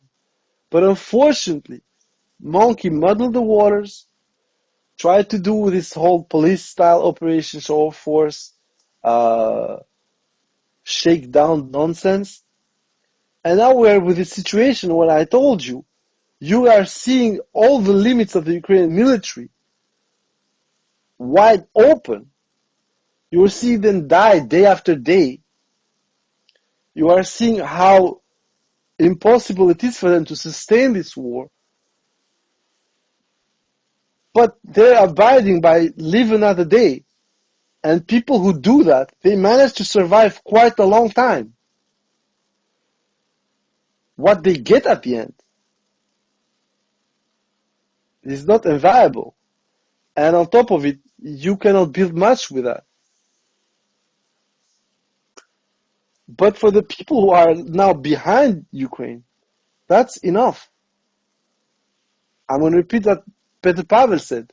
Okay, if the price of survival for Ukraine is to chop off one leg and one arm, so to relinquish temporarily occupied territories, so be it. We will never recognize, bro, it's gone.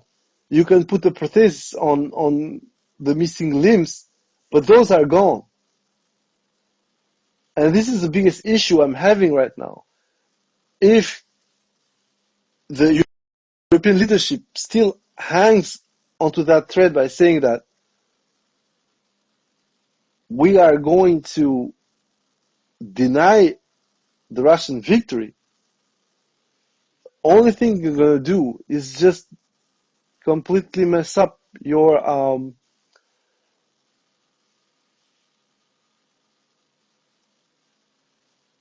negotiations.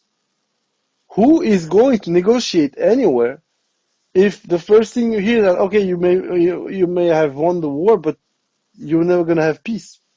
So what's the point? Why should I stop if I monkey for that? There are reasons, exhaustion of the population, you would like to start normalizing, but you are not offered normalization by the other side. The other side tells you that even if you won the war, they will never recognize, so basically they will never recognize that you won it. Therefore, the sanction issues, the frozen assets, all that stuff that should be fixed post-war, settled, it's not going to work. So now I'm monkey, I'm seeing this, I'm hearing this, and now having this orange motherfucker who started to threaten my customers and other people around me by saying, if you're friends with this dude, I'm gonna hit you. I'm like, bitch, please. Who the fuck you think you are? And this is the biggest problem, is that at the same time the threat is done in such a dumb way, because the whole tariff war with India, for instance, if you exclude, as I said, the refined oil, what you're gonna get is no gems, as I said, re-export. So basically, a fuck ton of Apple products that are currently made in India because they didn't want to live to Foxconn in China, they're gonna get taxed. So your iPhone that is already overpriced in the US is gonna cost 15, 25, 35, 40, 50% more.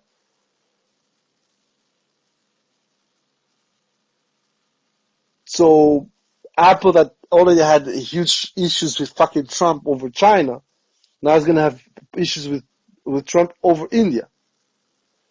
And that's it.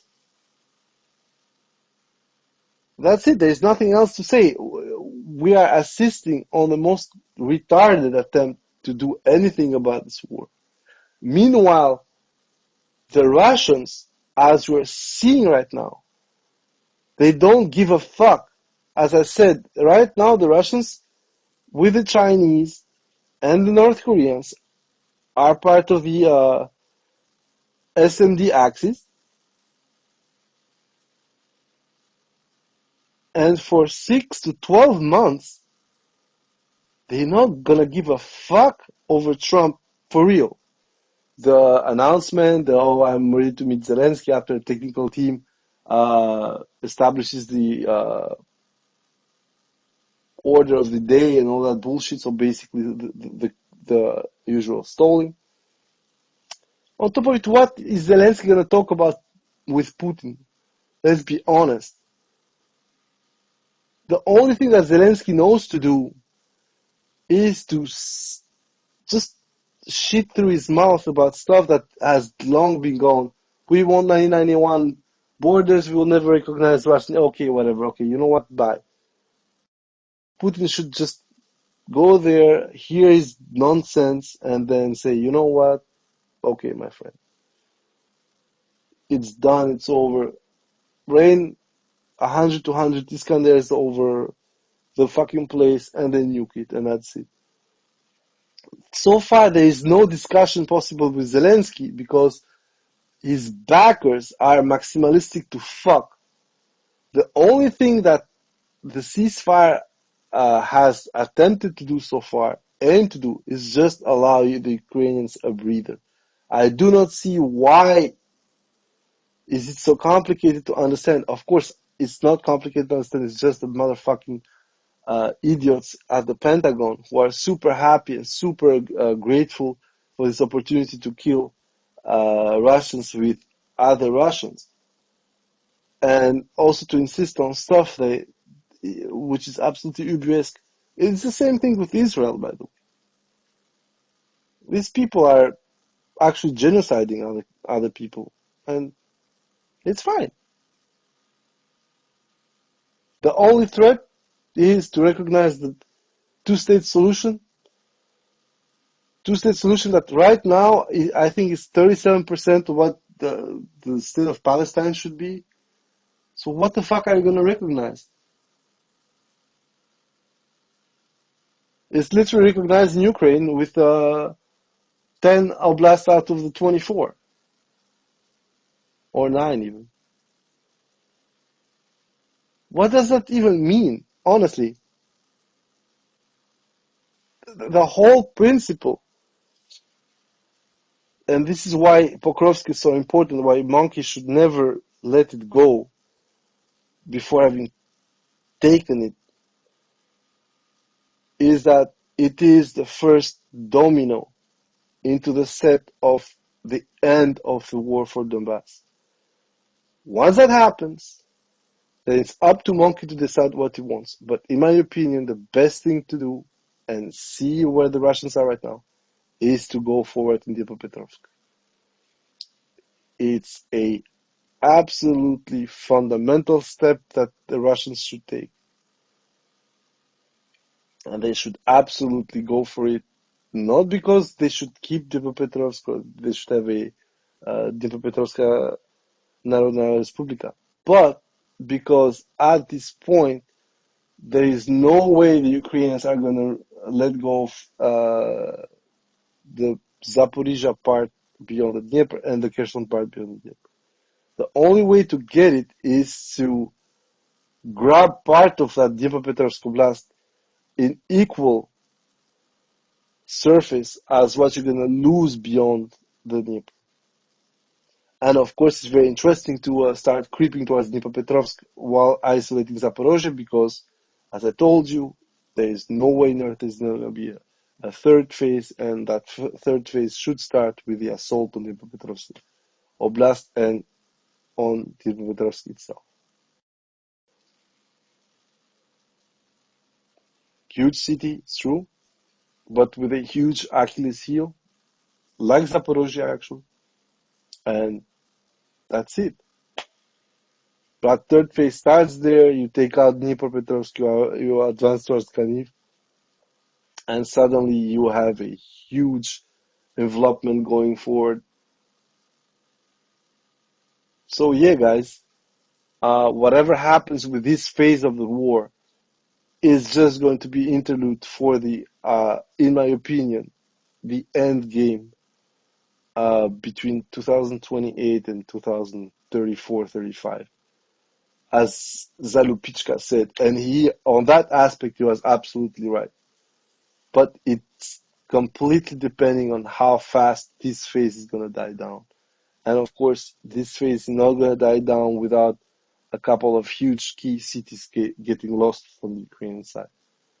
So it could last the 4 next months, and it could last another 2 years. But the Russians are not going to stop this war without the Donbass as it stands. Everything else is negotiable, but the Donbass and some specific areas in Kharkov and in Dnipropetrovsk Oblast are going to go. And all this could have been avoided if Zelensky had accepted a very good deal in March 2022. Last but not least, as I said, check Siversk, Kupiansk, we don't really care. But check Siversk, because Siversk getting captured within the next 2 months creates a huge problem for the Ukrainian forces. Because then you would need to attack the city. But to do so, you will have to cross the Donetsk. And crossing the Donetsk is always funny. And is going to give us some very, very funny scenes and maybe a payback for what happened to Lapin back in the day. But once Siversk starts falling and folding, then you have a huge problem when you're a Ukrainian force, because basically it gobbles a whole bunch of ground between Dronivka and Serebryanka. And also it allows the advancement of the Russians around the Zvanivka, Sviatopokrovsk, Siversk, up to Serebranka. So it's a good 150 square kilometers of loss, but it also brings the line of contact a lot closer towards Soledar. And with the advance on Chasov Yar, we're going to have the same kind of movement that you saw in south of Donetsk with Prechestina, that went to Ugledar. And because of the push that would align itself from actually on deep state, you are at Zarichne, more or less.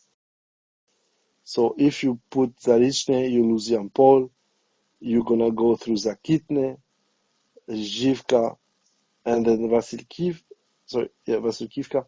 So basically your line is going to be a huge loss of,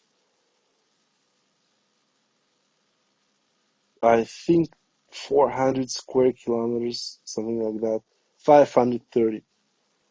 And once that is closed, the whole Russian advance towards Liman is going to be absolutely unreal.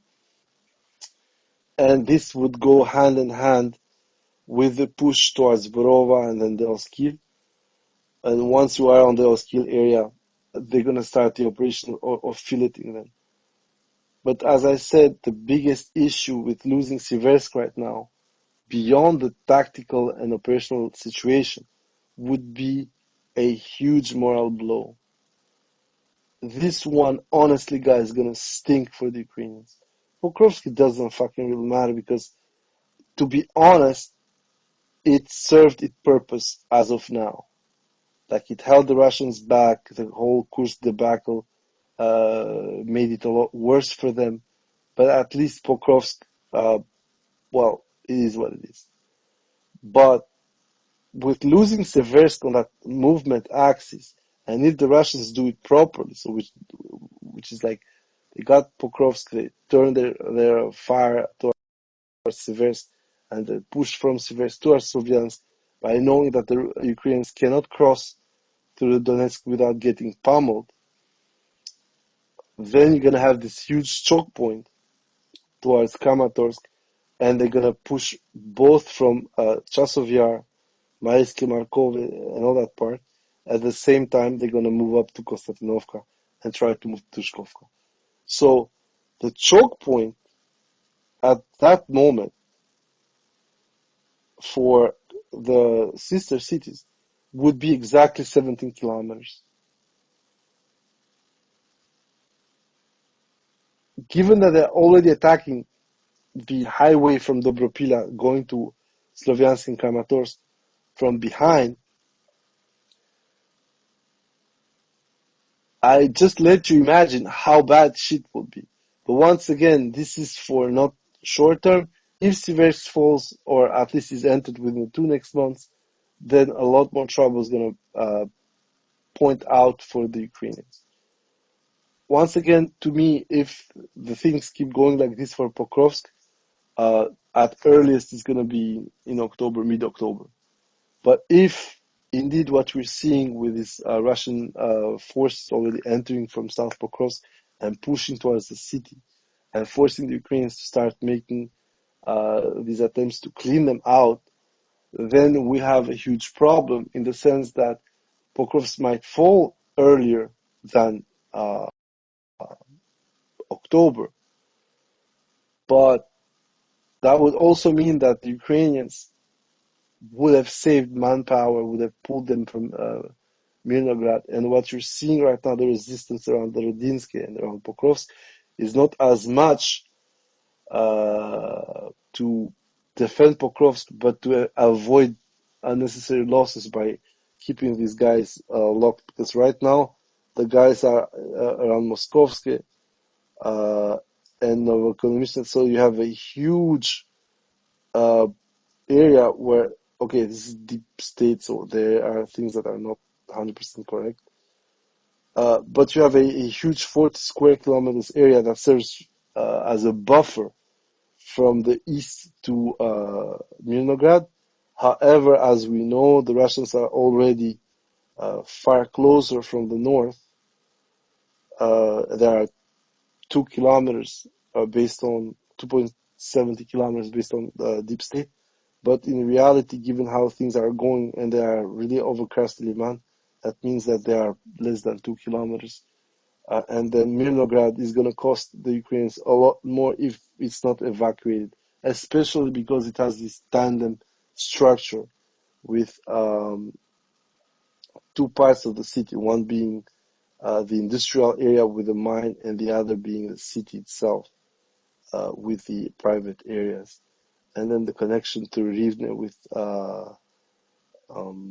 Pokrovsk makes it even worse, because if, as I said, the Rodinsky falls and the Russians come straight north to south, they can start taking out the internal transit, which, as I already said, was always the target in order to cut the cities and take them in an easier way. The biggest trouble that I'm having to imagine Pokrovsk falling far faster, let's say end of August, is what exactly would have happened. Finally, the Ukrainians being smart and say, okay, we lost that shit and we're gonna live for another day, or the Ukrainians being in such an absolute state, manpower-wise, and the Russians pressuring them on so many fronts that they simply would collapse there. Knowing the Ukrainians for the time we know them, I do not think that they would actually be like that. I think we are all in agreement that they've done this time and again, staying to the bitter end and losing thousands of guys and handicapping themselves down the road. But this is what I think right now. I think that Ukrainians, once they're going to start understanding where the threat is coming, they will start opposing a lot of resistance, even if it's just, you know, stalling the inevitable for a few more weeks. But I do not expect them to just give it out. And if they give it, as I said, the problem would be, did they got smart, or um, are they in such a bad shape that actually uh, it would warrant a far more robust uh, offensive operation on the Russian side, maybe somewhere else on the front. Uh, for the rest, as I said, right now it's a bit uh, wait and see. Not because the Russians are not in good shape, but as I said, the main play here is not on the battlefield anymore. The main play is first on the negotiation table to see if Monkey is serious about stalling, or he wants to see what Zelensky wants to tell him. In my opinion, this is stupid because Zelensky is who he is, and he hasn't shown any kind of understanding for his own situation. He has shown understanding for his own personal situation, not for his country. Um, and the most important part, as I said, the Ukrainians have their own agency, their own ideas, and also their own way of thinking about victory and about results. Ukrainians are very happy to see a regasification system go up and blow into flames while losing Pokrovsk. This is the problem we're having, is that you either see impotence in what's happening. So we're going to hit you where it quote unquote hurts, despite the fact that we're losing where it counts. Uh, or, and this is where I'm terrified, what we're seeing here is in a certain sense, the Ukrainians admitting that the war is lost. And I already gave this option. And whatever they want to do, uh, they know they've lost it. So right now it's just quote unquote having fun in a certain sense. So basically making the Russians bleed. And that in a certain sense for me is a terrifying prospect, because it's just suicide. You've lost it, you lost the plot, and what you're doing right now is just having everybody take the fall with you, your whole nation. And that's, I repeat, to me is extremely concerning, because in that moment, with that loss, you should, as a leader, understand that it's time and just give up. And I know it's very complicated. I know that there's a whole investment into Ukraine not giving up. But the problem is that nobody cares about whoever has invested. Nobody should care more than a leader about the lives of the people he's putting on the line. And it seems to me that Zelensky is not going for that for now, since Kursk, honestly. In Kursk, we were very happy to see him do that, because like it was quote unquote easy losses that Ukrainians were going to take due to the logistics, to the kind of equipment they had, the whole structure of the force. But at some point, you start like, wait a minute, this dude is just throwing this game or what? And then you start understanding that he's not even throwing it, he's mad. There's no way of getting this guy back to earth, back to reality, because he's gone beyond that. In his mind, in his opinion, everything is fine because he wants it to be fine. He's winning because there is this eschatological happening. He will win. Ukraine will win. Ukraine переможна, all this bullshit. And you see that on top of slogans, it has become more than slogans. It has become the only way for them to cope with the reality. And that's the danger. And of course, for Zelensky, something else. It's also a way for him to keep the power. And yeah, honestly, for all the shit show that Monkey had to do, if Monkey would have suffered what he suffered with Kursk, the counter, and the current non-stop losses on the battlefield, he would probably be executed or they would exit him out. Zelensky, quite the contrary. He has reinforced his power on the country. He just did this kabuki bullshit with the Nabu and Sapo. And people come there, meet him, and say, oh, we're going to give you more money, more guns, and we're going to make sure that you kill more of your own. It's splendid. I honestly, I'm not going to lie to you guys. I love this thing. Because it shows the depravity of European elites. The Americans, I don't care because I don't consider them moral at all. Like for me, they're the epitome of amorality. There is no morale for as long as the US wins with what they think is the victory for the US. But for Europe, these people that were supposed to be some kind of moral force, we saw it with Israel, but we're seeing it with Ukraine. At some point, if you cannot beat the horse, what point is it to actually beat the holstery? The saddle is not going to change anything. Beating the saddle means zero. You cannot touch the horse, then just shut the fuck up and, I don't know, sell it or change sport, you know?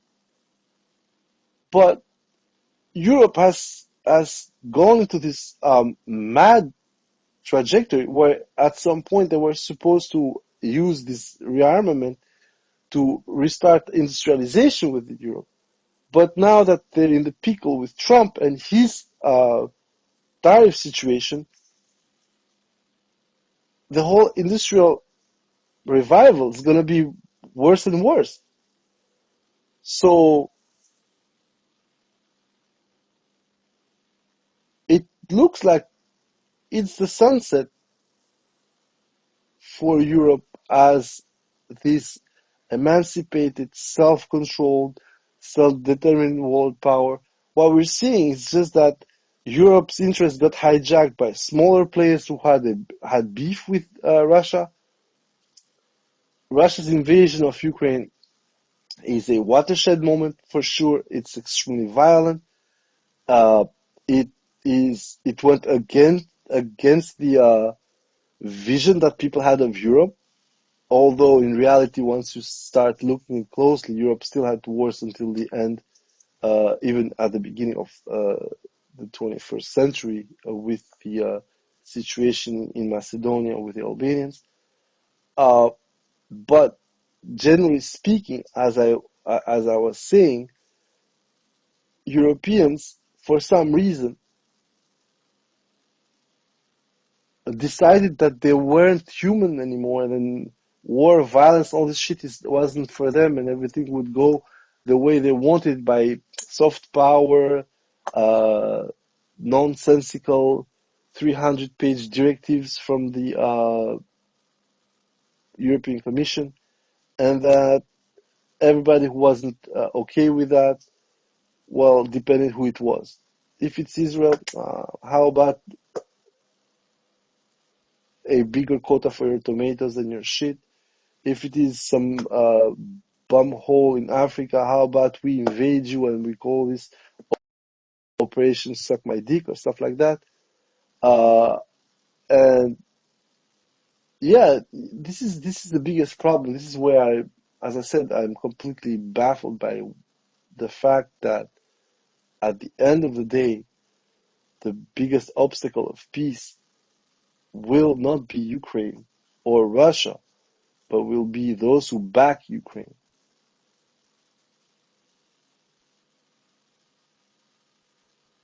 And when people thought about the end of history, that's exactly what they're looking at.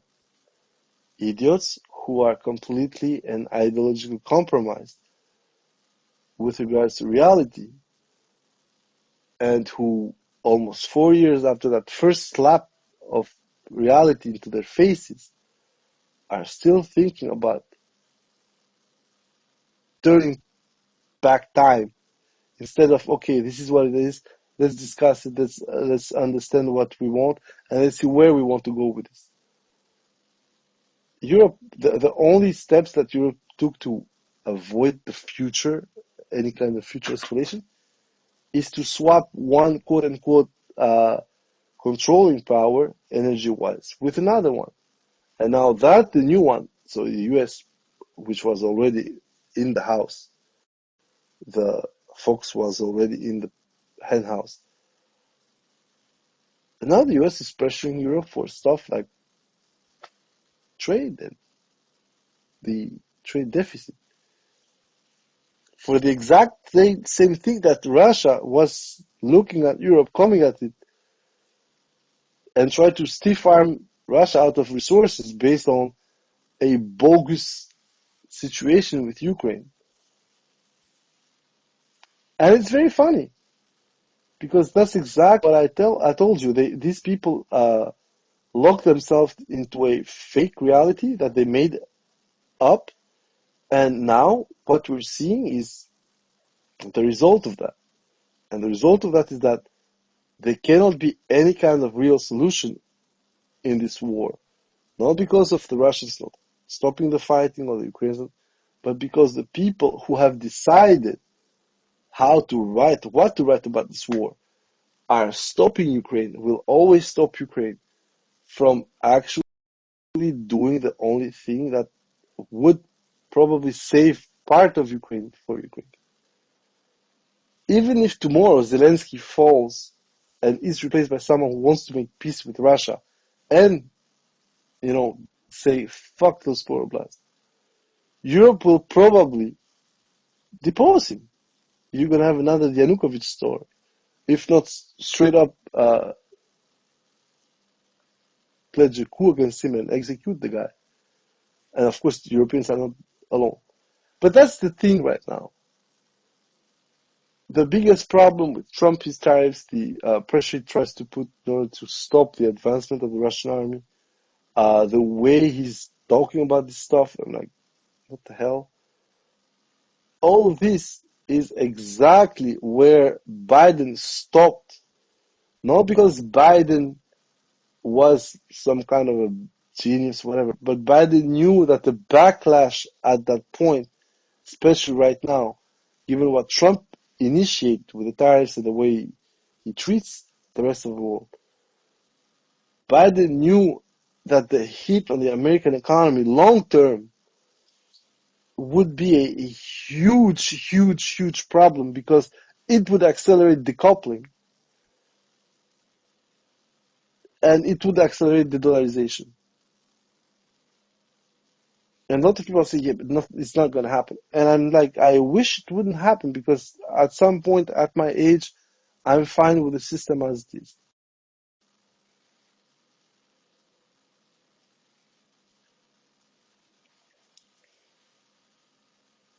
But my biggest fear is that this system is way too overloaded, way too unbalanced. And it's not unbalanced because someone plotted against it.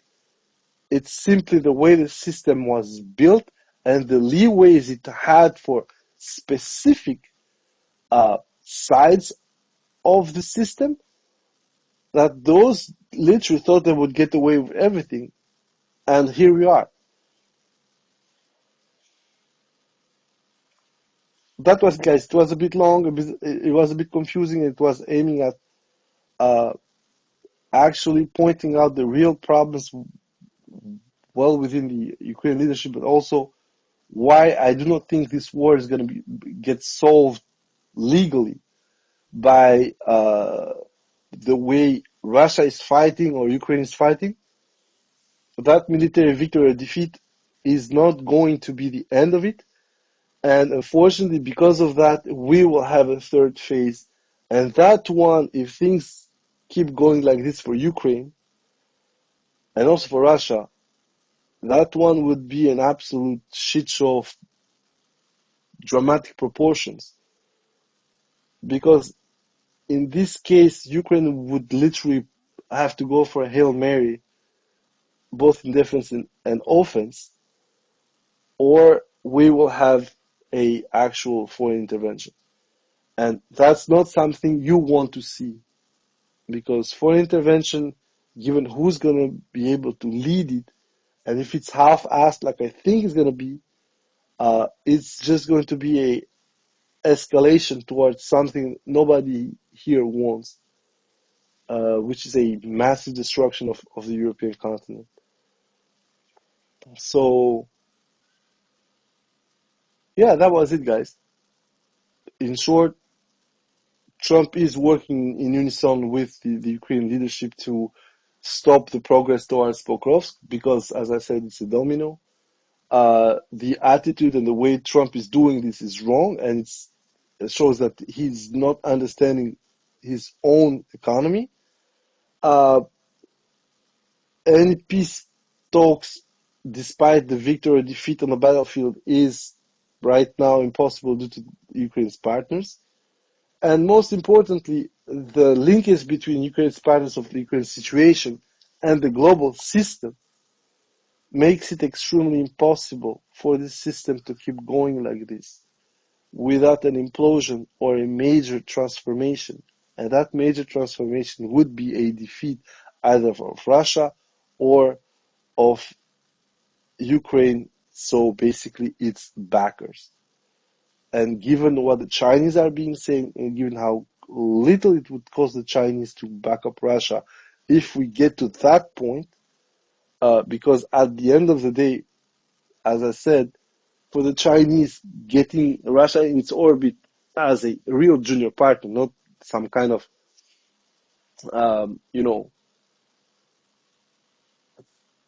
relationship they have right now, would be far more interesting because, as I said, getting within Russia means going straight to the European Union's doorstep. And it would be a war of a performance. And if the Chinese can, in a certain way, permeate the type of performance they're having, at least on the economical aspect of the deal, the Russian world would be offering a way better image to Ukrainians, especially, than what the European world is giving them right now. Because at the end of the day, once you see it properly, Europe is bickering over stuff that should have been done a decade ago. They have no strategy on how to help Ukraine short term and medium term. Whereas the Russians are putting all in. For Ukrainians, if you're there and you start analyzing it properly, you see exactly what's going on. There is a half decent leadership looking after the war. Of course, there's a lot of shit showing between. Both sides have a lot of shit within the layers. But one side is doing the necessary, the other isn't. One side is fighting for its own, the other is pretending to help a friend of democracy, whatever.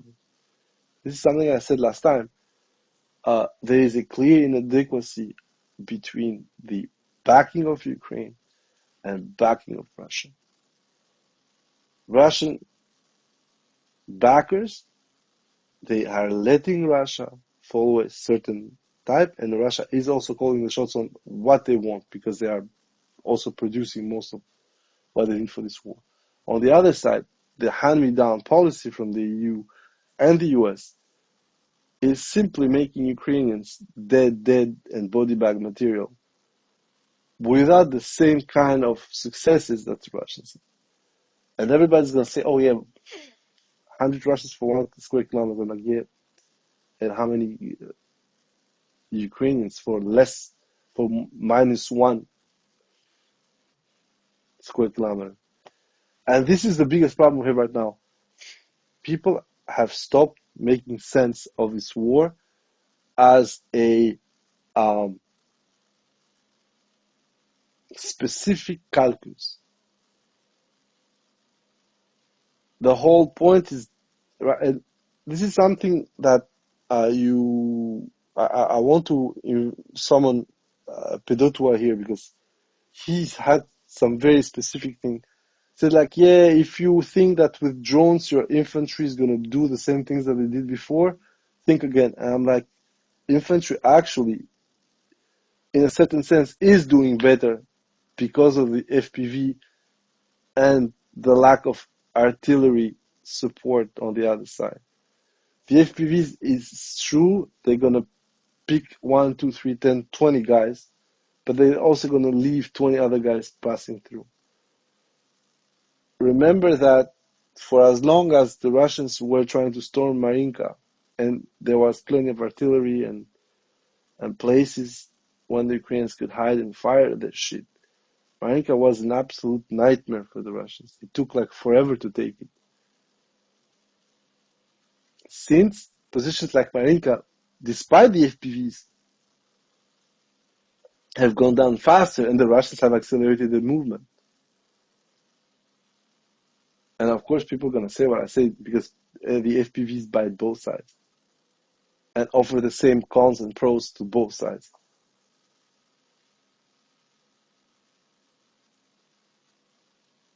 So the paradigm offense defense with an FPV is completely different, especially if you cannot understand the FPV coming towards you like with the optic fibers. Anyway, guys, thank you very, very much for this. It was, as I said, a bit confusing, and I tried to relay my feelings towards where we're going at the end of this war.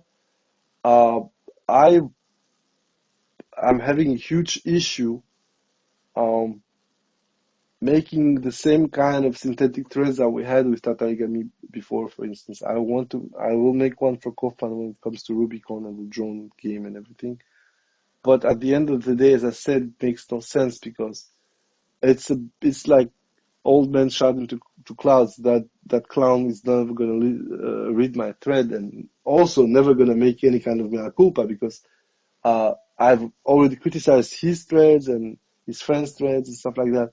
It doesn't matter. These people have their own agenda. There is the grift, and also there is a PR part when it comes to that, which makes it impossible for anyone who is pro-Ukrainian to start pointing out that, oh yeah, your leadership is actually a bunch of dunces and they're killing you off. But as I said, I'm having more and more problems with that, because we are entering this phase. We're already in this phase of almost automatic results. It's going to take maybe a week more, a week less. The way things are going, there is nothing there to allow Ukraine to have some kind of hope of stopping the Russians anywhere else. Even the operations in Sumy, they regard such little aspects, such little portions of the front, that they look a lot like Gliboke last year and also early this year. Gliboke in the Lipsy area in Kharkov, where the Ukrainians got absolutely raped for nothing, entered the damn place, got pulled back. Same here, Kondratovka, they took it back, blah, blah, blah. Andriivka took it back, and then we're going to discover in 2-3 weeks that actually they got pushed back in Russia's hands. The areas when the Ukrainians are trying to counterattack and show that they're winning, we're going back to what I said, we are into the skirmish versus front-wide operations. And this is the biggest problem. And this is why the PR, in my opinion, doesn't work anymore. Ukrainian PR doesn't work against their own population. It works on Twitter because, people are easily swayed from images. But yeah, that's what it is. Thank you very much for everything, guys. I think I'm going to plot the more tactical. It's been, I think, almost a year. I haven't done a proper tactical thread since Kursk, actually. And I will analyze something that everybody's, I think, is ignoring, but analyze the real possibility of Ukrainians losing the war in Liman, on top of Pokrovsk and everything. But from what we are seeing and a couple of geolocations, the real danger for Ukraine is a cut through Liman, and the Russians actually doing to them uh, a reverse Kharkov on a smaller scale, of course, which would create a lot more trouble than what's going on in Kupiansk, in Borovaya, and all that area. So yeah, thank you very much, guys. See you next time. And don't be too harsh. Bye bye.